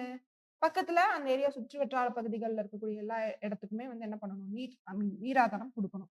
அடுத்தது சோ அந்த டேம்ல இருந்து மீன் வளம், புரியுதுங்களா? ஃபிஷிங்காக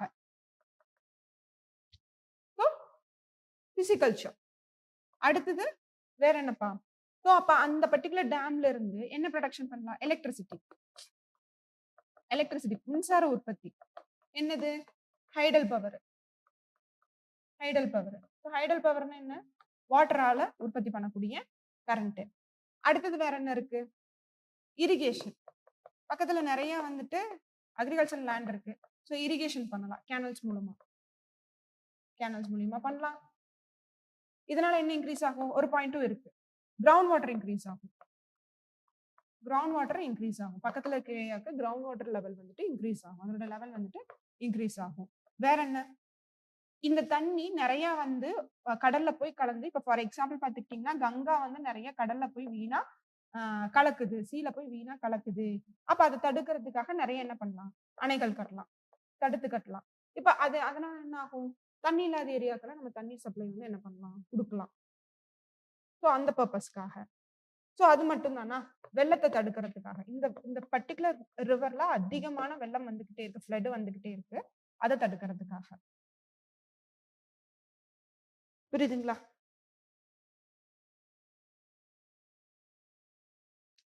இப்படி இவ்வளவு காரணங்களுக்காக அது கட்டப்படுகின்றது. எது? மல்டிபர்பஸ். பல நோக்குக்காக. ஓகே. இன்னொன்னு டேம்ஸ்ல வந்து பாத்துக்கிட்டீங்கன்னா டூரிஸ்ட் அட்ராக்ஷனும் இருக்கு. அது பாயிண்ட் நம்ம புக்ல கொடுக்கல.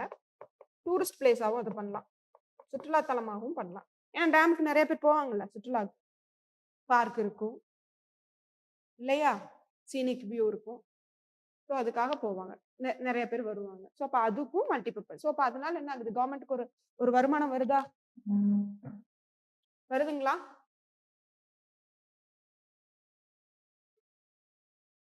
ஸோ இதுதான் மல்டிபர்பஸ். அப்படி என்னென்ன மல்டிபர்பஸ் ப்ராஜெக்ட்ஸ் வந்துட்டு இருக்கு அப்படிங்கறத பாருங்க. இங்க கொடுத்துருக்காங்க பாருங்க, ரொம்ப முக்கியம், எழுதிக்கோங்க. தெரியுதா உங்களுக்கு? தெரியுதாப்பா?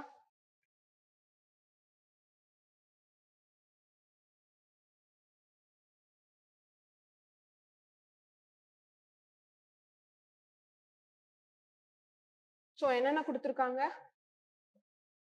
ஃபர்ஸ்ட் வந்துட்டு தாமோதர் பள்ளத்தாக்கு திட்டம், தாமோதர் வேலி ப்ராஜெக்ட். ரிவர் வந்து பாத்துக்கிட்டீங்கன்னா தாமோதர். அப்புறம் பக்ரானங்கல் டேமு சட்லஜ் மேல இருக்கு. ஹிரகுட் டேமு மகாநதி மேல இருக்கு. கோசி ரிவர் நல்லாவே தெரியும், சார் ஆஃப் பீகார்னு சொல்லுவோம், அதாவது பீகாரின் துயரம்னு சொல்லுவோம். கோசி ரிவர் மேல இருக்கு. ஸோ அப்ப அது என்னென்ன பர்டிகுலர் ஸ்டேட்ஸ்க்கு பெனிஃபிட் பண்ணுது, எவ்வளவு தூரம் இரிகேஷனுக்கு ஹெல்ப் பண்ணுது, அதனால ஹைடல் பவர் இருக்கா, நீர்மின் சக்திகள் எல்லாம் இருக்கா? எஸ் இருக்கு. அப்படின்னா என்ன, எந்தெந்த பகுதிகளில் நீர்மின் இல்லை? இது உங்களுக்கு மேட்ச் தி ஃபாலோயிங்ல கேட்கலாம். புரியுதுங்களா? இப்போ மேட்ச் தி ஃபாலோயிங்ல கேட்கலாம். என்னென்ன ஸ்டேட்ஸ் வந்து இதனால பெனிஃபிட் ஆகுது அப்படிங்கிறதே நமக்கு மேட்ச் தி ஃபாலோயிங்ல கேட்கலாம். எப்படி வேணா நம்மளுக்கு கேள்விகள் கேட்கலாம். ஸோ துங்கபத்ரா ப்ராஜெக்ட் வந்து பாத்துக்கிட்டீங்கன்னா ஆந்திர பிரதேஷும் கர்நாடகாவும். துங்கபத்ரா அப்படிங்கிறது வரும். துங்கபத்ரா அப்படிங்கிறது வந்துட்டு கிருஷ்ணாவுடைய ட்ரிபியூட்ரி, கிருஷ்ணா நதியுடைய ட்ரிபியூட்ரி. கர்நாடகால தான் உற்பத்தி ஆகி போய் எது கூட போய் சேரும்? கிருஷ்ணா கூட போய் சேரும். தெஹ்ரி டேம். தெஹ்ரி டேம் வந்து பாகிரதிக்கு மேல இருக்கு, சரிங்களா, உத்தரகாண்ட்ல இருக்கு. சாம்பல் வேலி ப்ராஜெக்ட், சாம்பல் வேலி மீன் சாம்பல் ரிவர், ராஜஸ்தான், மத்திய பிரதேஷ். நாகார்ஜுன சாகர் டேம் வந்து கிருஷ்ணா நதி, ஆந்திர பிரதேஷ். சர்தார் சரோவர் ப்ராஜெக்ட் அப்படிங்கிறது நர்மதா, மத்திய பிரதேஷ், மகாராஷ்டிரா, ராஜஸ்தான். இந்திரா காந்தி கேனல் ப்ராஜெக்ட் சட்லஜ் மேல இருக்கு, ராஜஸ்தான், பஞ்சாப், ஹரியானா. மேட்டூர் டேம் காவிரி, தமிழ்நாடு. அதுல இருந்து உற்பத்தி பண்ணக்கூடிய நீர்மின் எவ்வளவு? இரிகேஷன் பண்றாங்களா? இரிகேஷன் பண்றதுக்காக இல்ல, ஆனா அது வந்து என்ன பண்றாங்க, அதனால எலக்ட்ரிசிட்டி ப்ரொடக்ஷன் பண்றாங்க. 40 மெகாவாட்.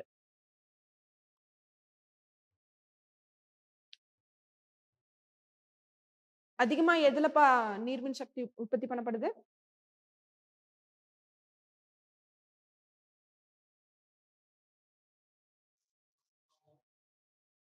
எதுமா? பக்ரானங்கல் இல்லையா? பக்ரானங்கல் ஆல்ரெடி நம்ம ரிவர்ஸ் பாக்குறப்பவும் பார்த்தோம். பக்ரானங்கல் ப்ராஜெக்ட் அப்படிங்கிறது வந்துட்டு சட்லஜ் நதிக்கு மேல இருக்கு. Highest gravity dam in the world, உலகின் பெரிய புவியீர்ப்பு அணை. அடுத்தது உலகின் மிக நீளமான அணை அப்படிங்கிறது வந்துட்டு மகாநதியில இருக்கக்கூடிய ஹிரகுட் அணை.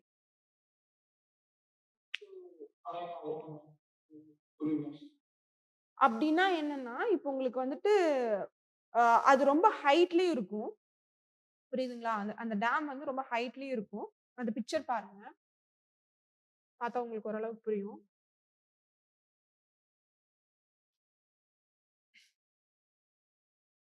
எழுதிட்டீங்களா அத? ரொம்ப முக்கியம்ப்பா. ஏன்னா அது நம்மளுக்கு நிறைய மேட்ச் தி ஃபாலோயிங் ஸ்டேட்மெண்ட்ஸா கூட கேட்கறதுக்கு வாய்ப்புகள் இருக்கு.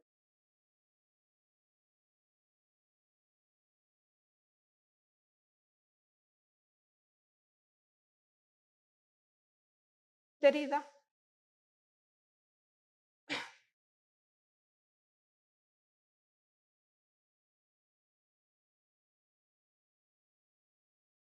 ஹைட் ரொம்ப கூடவா இருக்கும்பா. சரிங்களா? ஓகேங்களா? ஹைட் ரொம்ப கூடவா இருக்கும். இதனால என்ன பிளஸ் பாயிண்ட் அப்படின்னு நம்ம பார்க்கிறப்போ, ஹைட் ஜாஸ்தி. ஓகேவா? அதனுடைய ஹைட் ரொம்ப ஜாஸ்தி. ஸோ அதனால அந்த பர்ட்டிகுலர் டேம்ல இருந்து வெளிவரக்கூடிய தண்ணீர் வந்து அதிகமான ஃபோர்ஸா வரும். புரிஞ்சுச்சுங்களா? ஸோ இதனால உங்களுக்கு அந்த டர்பைன் சுத்துறது ரொம்ப ஃபாஸ்ட்டாவும் சுத்தும். நெறைய உங்களுக்கு அதனோட புரொடக்ஷன் ஆஃப் ஹைட்ரோ பவர் அப்படிங்கிறது ஜாஸ்தியா இருக்கும். ஸோ இப்ப இதத்தான் வந்து என்ன மென்ஷன் அவுட் பண்றாங்க அப்படின்னா, highest gravity dam in the world அப்படின்னு சொல்றாங்க. ஒன்ஸ் இது எழுதிட்டீங்கன்னா சொல்லுங்கப்பா.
முடிச்சாச்சா?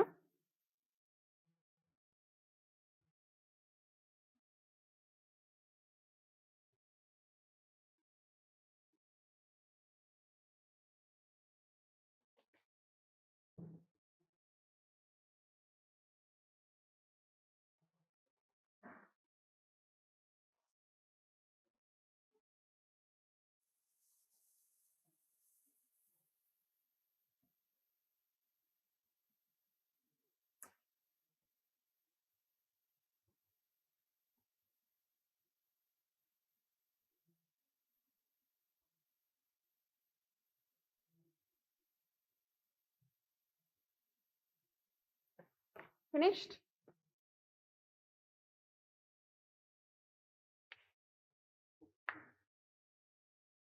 ஓகே. புரிஞ்சிருச்சு இல்லையா உங்களுக்கு? உலகின் பெரிய புவி ஈர்ப்பு அணை அப்படிங்கிறது என்னன்னு புரிஞ்சிருச்சு இல்லையா? புரிஞ்சிருச்சு இல்லப்பா?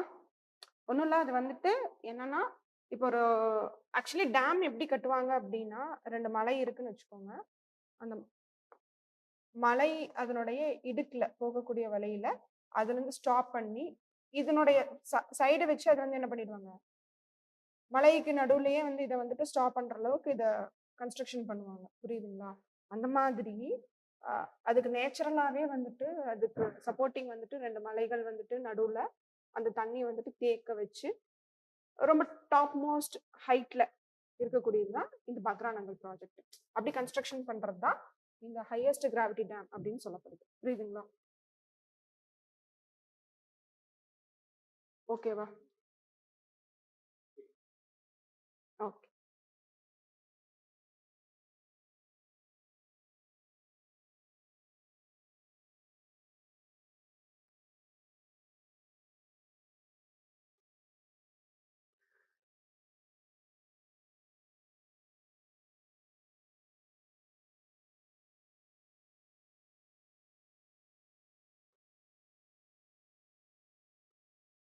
சரி, அடுத்தது நம்மளுடைய கடைசியா பாருங்க, major issues faced by farmers in India.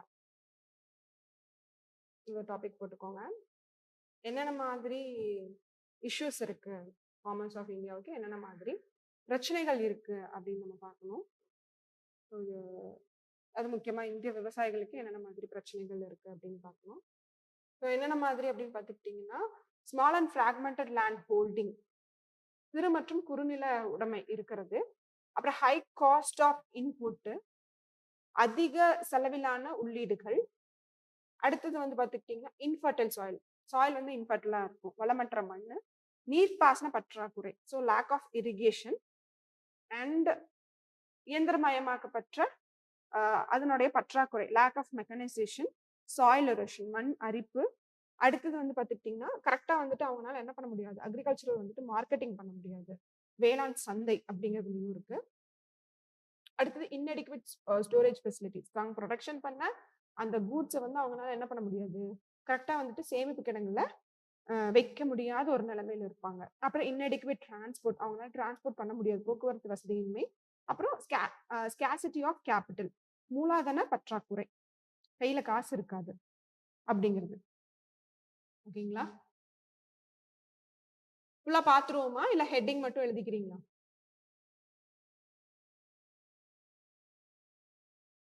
S.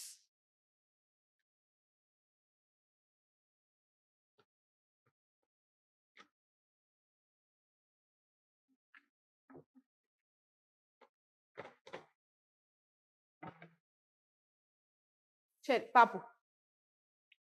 So என்ன கொடுத்திருக்காங்க?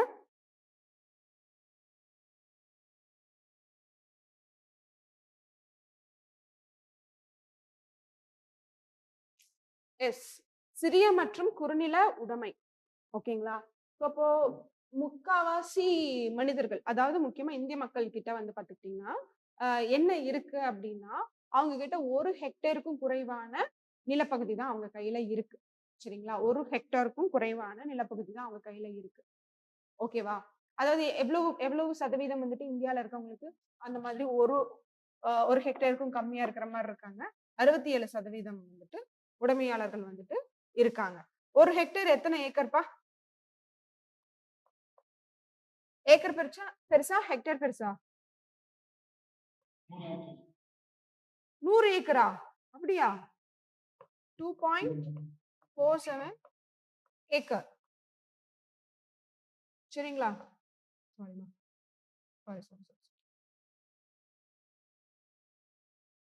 தெரியுதா?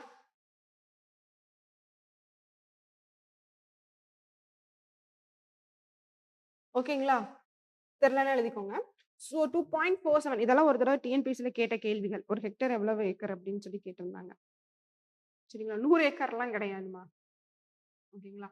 ஸோ அப்போ வந்துட்டு அந்த அளவுக்கு வந்துட்டு குறைவான செலவுல அளவுல இருக்கக்கூடிய ஏக்கர் கணக்கு தான் வந்துட்டு நிறைய 67% மக்கள் கிட்ட இருக்கு அப்படின்றாங்க. அப்ப என்ன போட முடியும்? அவங்கனால அந்த ஒரு ஒரு 2 ஏக்கர்ல வந்துட்டு அவங்க வந்து பணக்காரர் ஆயிட முடியுமா? பணக்காரர் இன் தி சென்ஸ் அவங்களுக்கு நார்மலா வாழ்றதுக்கு உண்டான அமௌண்ட்டாவது கிடைக்குமா? கிடைக்காது இல்லையா? ஸோ அப்ப அது ஒரு பெரிய பிரச்சனையா இருக்கு. அப்புறம் அதிக செலவிலான உள்ளீடுகள், ஹை காஸ்ட் ஆஃப் இன்புட் அப்படின்னு சொல்றாங்க. சரிங்களா?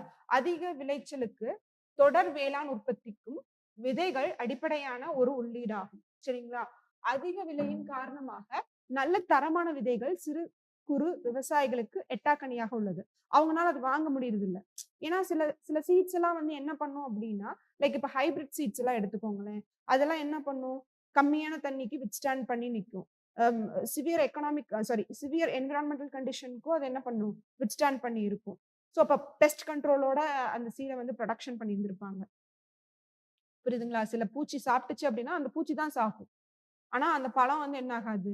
எந்த விதமான டேமேஜ் இல்லாமலும் அது இருக்கும். ஸோ அப்ப இந்த மாதிரி விதைகள் வாங்கணும் அப்படின்னா, அவங்க கிட்ட கையில பணம் இருக்கிறது கிடையாது. அந்த அந்த ஒரு முக்கியமான ஒரு விஷயம் சொல்ல வராங்க.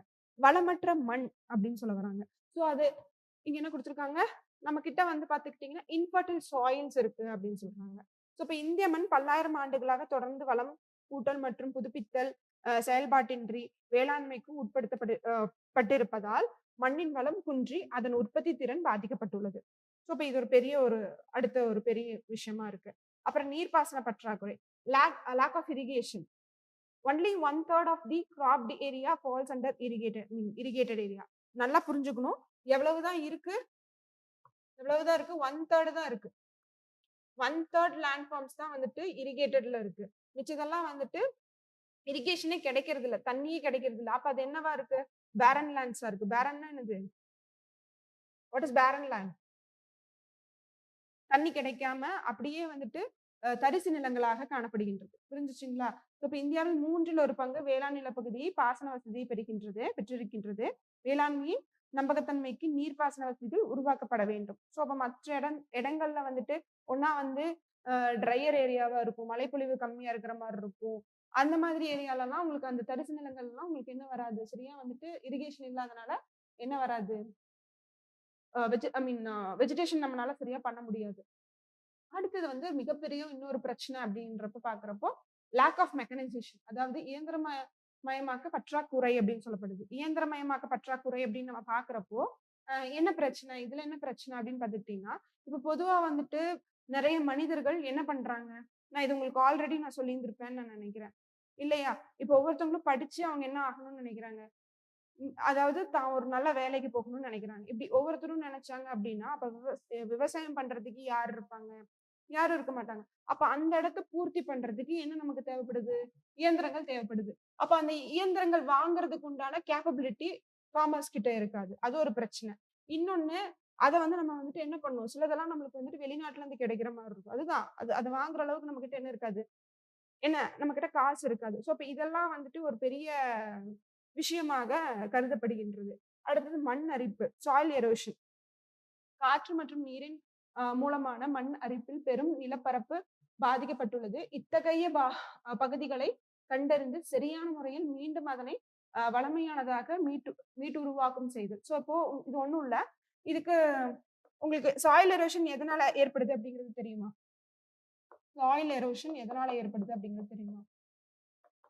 மண் அரிப்பு எதனால நடக்கும்?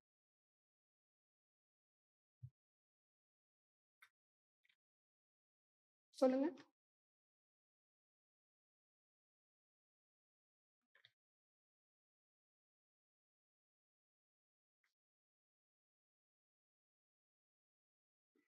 என்னென்ன விஷயங்கள் மண் அரிப்பை தூண்டும்?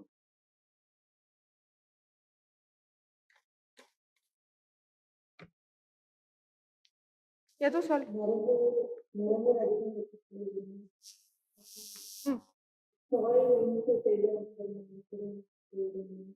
சாயில் இன்ஃபர்டைலா இருக்கிறதுனால மண் அரிப்பு ஏற்படுமா?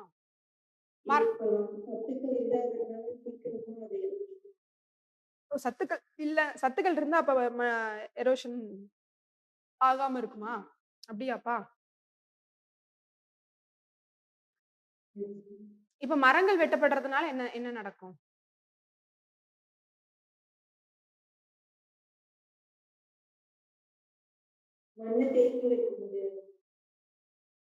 இப்போ ஒண்ணும் இல்ல. இப்போ ஒரு மரம் இருக்குன்னு வச்சுக்கோங்க. மரம் இருக்கு. இது நிலம். இப்ப இந்த மரம் வந்துட்டு அங்கங்க வேர் வந்து என்ன பண்ணியிருக்கும்? அங்கங்க மண்ண வந்து நல்லா இறுக்கி பிடிச்சிருக்கும். குட்டி குட்டியா அதோட பிரான்சஸ் வந்து என்ன பண்ணியிருக்கும்? மண்ண இறுக்கி பிடிச்சிருக்கும். இப்ப பெரிய மழை வருதுன்னு வச்சுக்கோங்க. இப்ப இந்த மழை வந்து என்ன பண்ணாது? இந்த மண்ண வந்து எடுத்துட்டு வாஷ் அவுட் பண்ணிட்டு இன்னொரு இடத்துக்கு கொண்டு போகாது. இதுதான் ஆக்சுவலி வந்துட்டு மண் அரிப்பு. ஓகேங்களா? இப்ப இதுவே வந்துட்டு ஒரு மலையோடைய ஸ்லோப். இங்க நெறைய செடிகள் இருக்கு. மரங்கள் இருக்கு. அதே மாதிரி இதுகளுக்கு உண்டான வேர்கள் இருக்கு.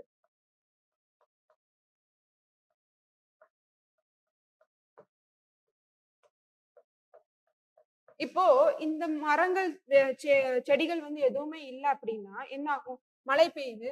அப்ப இங்க மேல இருக்க டாப் சாயில் வந்து என்ன ஆகும்? வாஷ் அவுட் ஆகுமா? கீழ வருமா? மண்ணெல்லாம் கீழ அடிச்சுட்டு வந்துருமா? இதுதான் அடிச்சுட்டு வரக்கூடிய மண்ணு தான் சாயில் எரோஷன் சொல்லப்படுது. இதுவே இந்த இடத்துல வேர் இருந்துச்சுன்னா, அந்த வேர் வந்து இந்த மண்ணெல்லாம் புடிச்சு வச்சிருக்கும். புரியுதுங்களா? அதனால அது என்ன ஆகாது? அவ்வளவு சீக்கிரம் வந்துட்டு அது கீழ வராது. ஸோ அப்ப அது சாயில் எரோஷன வந்துட்டு தடுக்கும். இதனாலதான் மரத்த வெட்டக்கூடாது. செடிகள வந்துட்டு பிளான்ட்ஸ வந்துட்டு எதுவும் பண்ணாதீங்க, ஹார்ம்ஃபுல் பண்ணாதீங்க அப்படிங்கிறதெல்லாம் சொல்லுவாங்க. இதுக்கும் ஃபெர்டைலுக்கும் ஒண்ணும் சம்மந்தம் இல்லம்மா. சரிங்களா? ஃபெர்டைல்ங்கிறது டிஃபரெண்ட். அது வந்துட்டு செடி வளர்றதுக்கு தேவைப்படுது. இது வந்து என்னன்னா, மண்ணு வந்து ஒரு இடத்துல இருக்கு அப்படின்னா, இன்னொரு இடத்துக்கு வந்து அது வாஷ் அவுட் ஆகக்கூடாது அப்படிங்கிறதுக்காக இருக்கக்கூடிய விஷயம். புரிஞ்சுதுங்களா?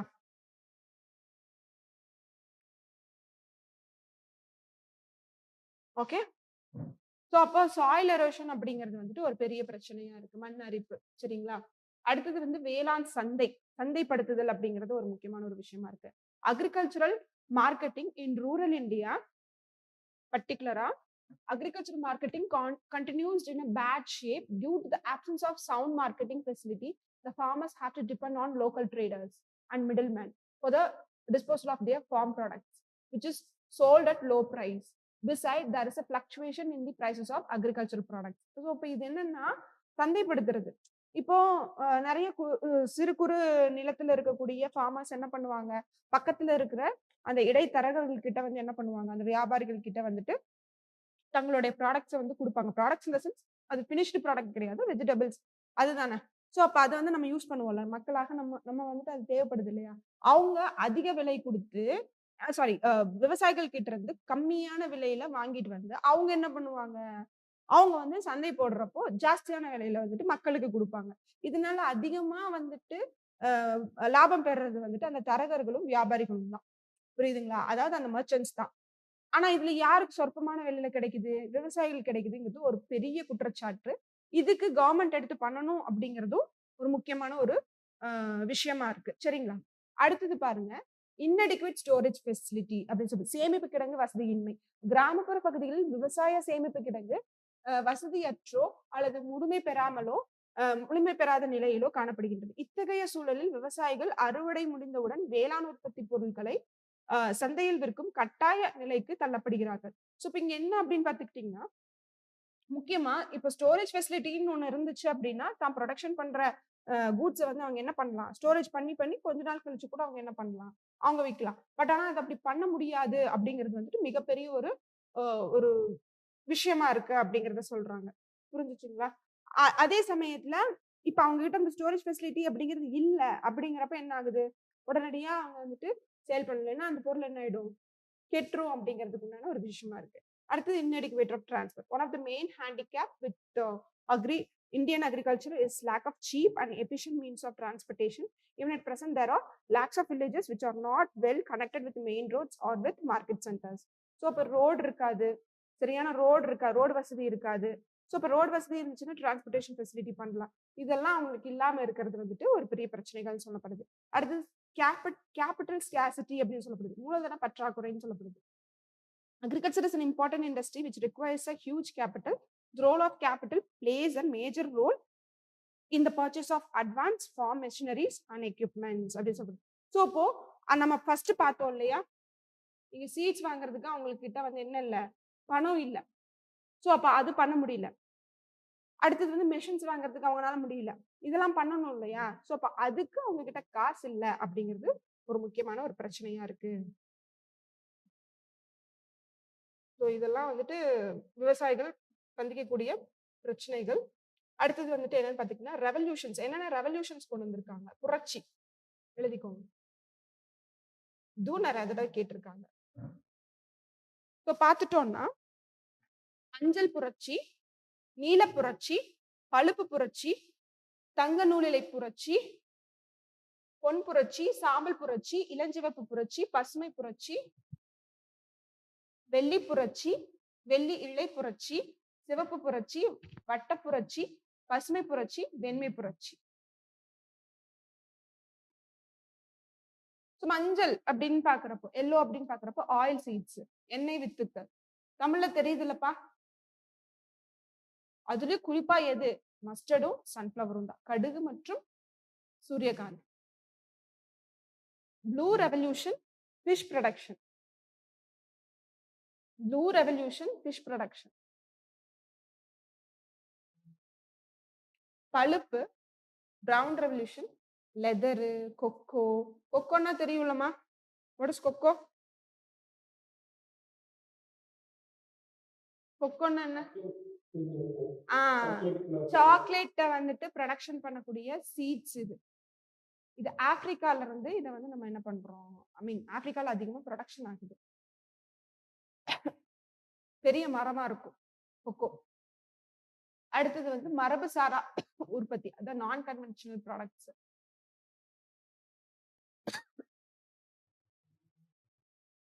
கோல்டன் ஃபைபர், தங்க நார் புரட்சின்னு சொல்லலாம். இத தங்க நூலிலை புரட்சி அப்படின்னு சொல்லலாம். ஜூட். கோல்டன் ரெவல்யூஷன் அப்படிங்கிறது ஃப்ரூட்ஸ், ஹனி, ஹார்டிகல்ச்சர், தோட்டக்கலை பயிர்கள், பழங்கள், தேன்கள். சாம்பல் புரட்சி அப்படிங்கிறது உரம். சாம்பல் புரட்சிங்கிறது உரம், ஃபர்டிலைசர்ஸ். இளஞ்சிவப்பு புரட்சிங்கிறது பிங்க் ரெவல்யூஷன். ஸோ ஆனியனு, பார்மசிட்டிசல்ஸ், பிரான் அப்படிங்கிறதுலாம். பிரான்னா இறால். பசுமை புரட்சி அப்படிங்கிறது டோட்டலா எல்லாமே அக்ரிகல்ச்சர் ரிலேட்டடா இருக்கிறது எல்லாமே, அனைத்து வேளாண் உற்பத்தி.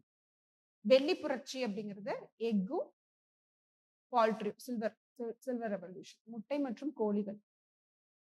முட்டை மற்றும் கோழிகள். அடுத்து வெள்ளி இலை புரட்சி அப்படிங்கிறது இது வந்து வெள்ளி நார் புரட்சி அப்படின்னு சொல்லலாம். காட்டன். தங்க நார் புரட்சிங்கிறது எதுப்பா? Jude production. ஜூட் எங்க அதிகமா ப்ரொடக்ஷன் ஆகுது?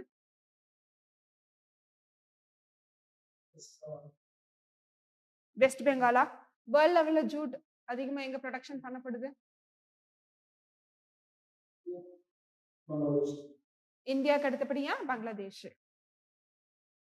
காட்டன் அதிகமா ப்ரொடக்ஷன் பண்ணக்கூடிய ஸ்டேட்?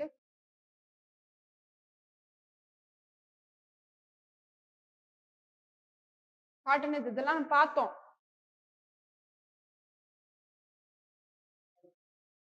நோ. குஜராத். குஜராத்ல இருந்து நிறைய ட்ரெஸ் வருதா?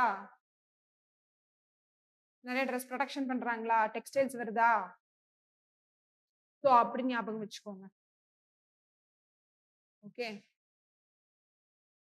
வேர்ல்ட் லெவல்ல லீடிங் காட்டன்.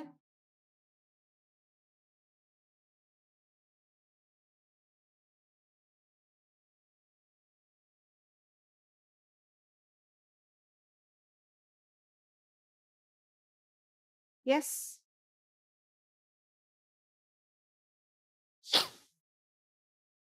எழுதிருக்கீங்களா இல்லையா? பாருங்க.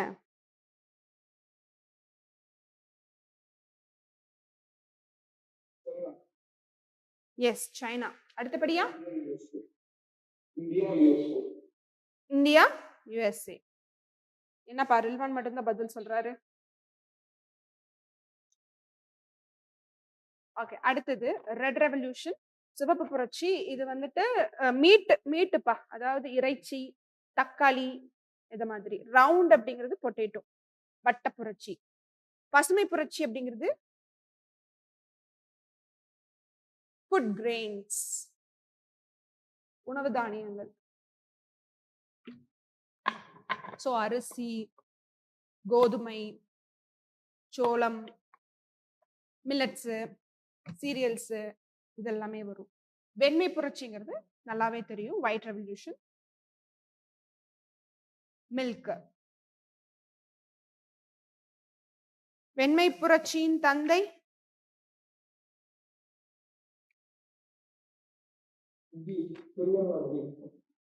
இந்தியால இல்லைங்களா? ஓகே. ஸோ இந்தியால வந்துட்டு யாருப்பா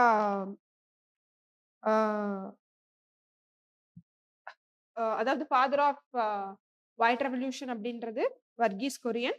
எந்த ஊர் சேர்ந்தவர்? ஆக்சுவலி அவர் ஆரம்பிக்கிறது வந்து ஆபரேஷன் ஃப்ளட், அதாவது வெள்ளத்திட்டம் அப்படின்னு ஆரம்பிப்பார் 1970ல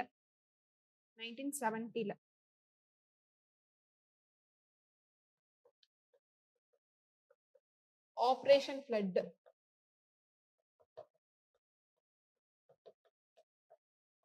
ஓகேங்களா, ஆபரேஷன் ஃப்ளட் வெள்ளத்திட்டம் அப்படின்னு சொல்லி ஆரம்பிப்பாங்க.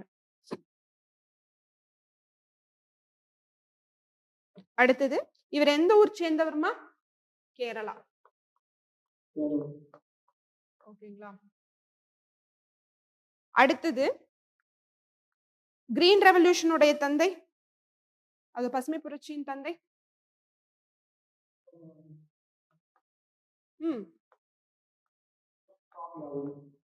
எஸ், எம்.எஸ். சுவாமிநாதன். எந்த ஊர்மா? தமிழ்நாட்டுல கும்பகோணம். சரிங்களா, தமிழ்நாடு கும்பகோணம். ஓகேங்களா. இவருக்கு ரீசெண்டா ஒரு அவார்ட் வந்துட்டு கவர்மெண்ட் வந்துட்டு அறிவிச்சிருக்காங்க. என்ன அவார்டு? நோ, பாரத் ரத்னா. பாரத் ரத்னா வந்து இவர் ரீசெண்டா இறந்துட்டாராப்பா? இவரு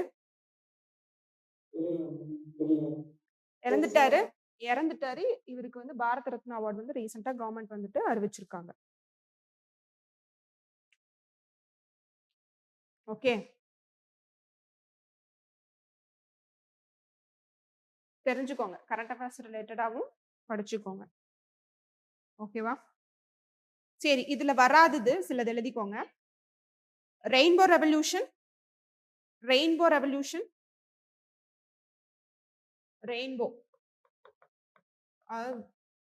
வானவில் புரட்சி, ரெயின்போ. இது வந்து பாத்துக்கிட்டீங்கன்னா holistic development of agriculture sector.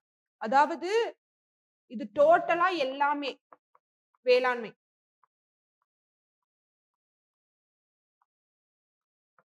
அதாவது ஹோலிஸ்டிக் டெவலப்மெண்ட் ஆஃப் அக்ரிகல்ச்சர். ஓகேவா? அடுத்தது எவர்கிரீன் ரெவல்யூஷன், பசுமை மாறா புரட்சி. இது வந்து பாத்துக்கிட்டீங்கன்னா எந்த விதமான பசுமை மாறா, இது எந்த விதமான என்விரான்மெண்ட்டுக்கு தீங்கு விளைவிக்காத ஒரு டெவலப்மெண்ட். என்விரான்மெண்ட்டுக்கு எந்த விதமான ஹார்ம்ஃபுல் இருக்கக்கூடாது, தீங்கு விளைவிக்காததா இருக்கணும். அது ரொம்ப முக்கியம். சரியா? ஹார்ம்ஃபுல்லா இல்லாம இருக்கிறது.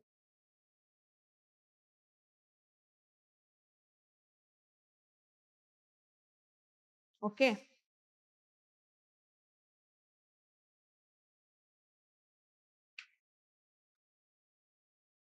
எஸ்.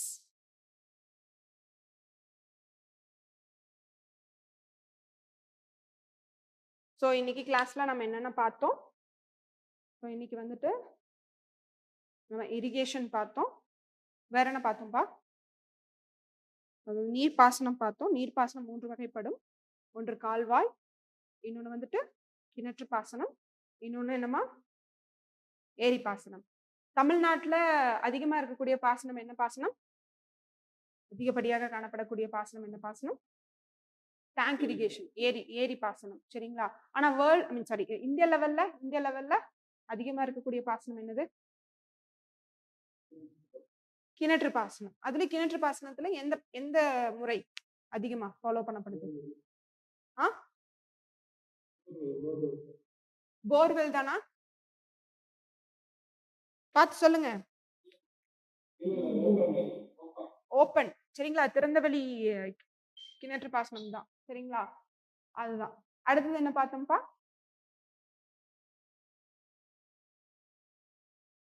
எஸ், ஃபாஸ்டா. வேற என்ன பார்த்தோம்? பிளான்டேஷன் கிராப்ஸ் பார்த்தோமா? கேஷ் கிராப்ஸ் பார்த்தோமா? எஸ். ஸோ தோட்டக்கலை பயிர்கள் பார்த்தோம். அடுத்தது அதுக்கு முன்னாடி நம்ம வேற என்ன பார்த்தோம்ப்பா? கேஷ் கிராப்ஸ் பார்த்தோமா? கேஷ் கிராப்ஸ் முன்னாடியே பார்த்துட்டோம். ஸோ இதெல்லாம் பார்த்தோம். ஸோ தோட்டக்கலை பயிர்கள் பார்த்தோம். அதற்கு அடுத்தபடியாக நம்ம விவசாயத்தில் இருக்கக்கூடிய மிக முக்கியமான பிரச்சனைகள் என்னென்ன அப்படிங்கிறத பார்த்தோம். மல்டிபர்பஸ் ப்ராஜெக்ட்ஸ் அப்படிங்கிறது என்னன்னு பார்த்தோம். வேற என்னென்ன டிஃப்ரெண்ட் டைப்ஸ் ஆஃப் இரிகேஷன் பண்றாங்க. மைக் ஆஃப் பண்ணிக்கோங்க. வேற என்ன டிஃப்ரெண்ட் டைப்ஸ் ஆஃப் இரிகேஷன் பண்றாங்க. ஸோ ட்ரிப் இரிகேஷன் பார்த்தோம். அடுத்தது வந்துட்டு சென்ட்ரல் பைவட் இரிகேஷன் பார்த்தோம். வேற என்ன ஸ்ப்ரிங்க்லர் இரிகேஷன் அப்படிங்கறத நம்ம பார்த்தோம். கடைசியா நம்ம வந்துட்டு அக்ரிகல்ச்சரல் ரெவல்யூஷன்ஸ் என்னென்ன இருக்கு அப்படிங்கறதெல்லாம் ஹோலிஸ்டிக்கா பார்த்தோம்.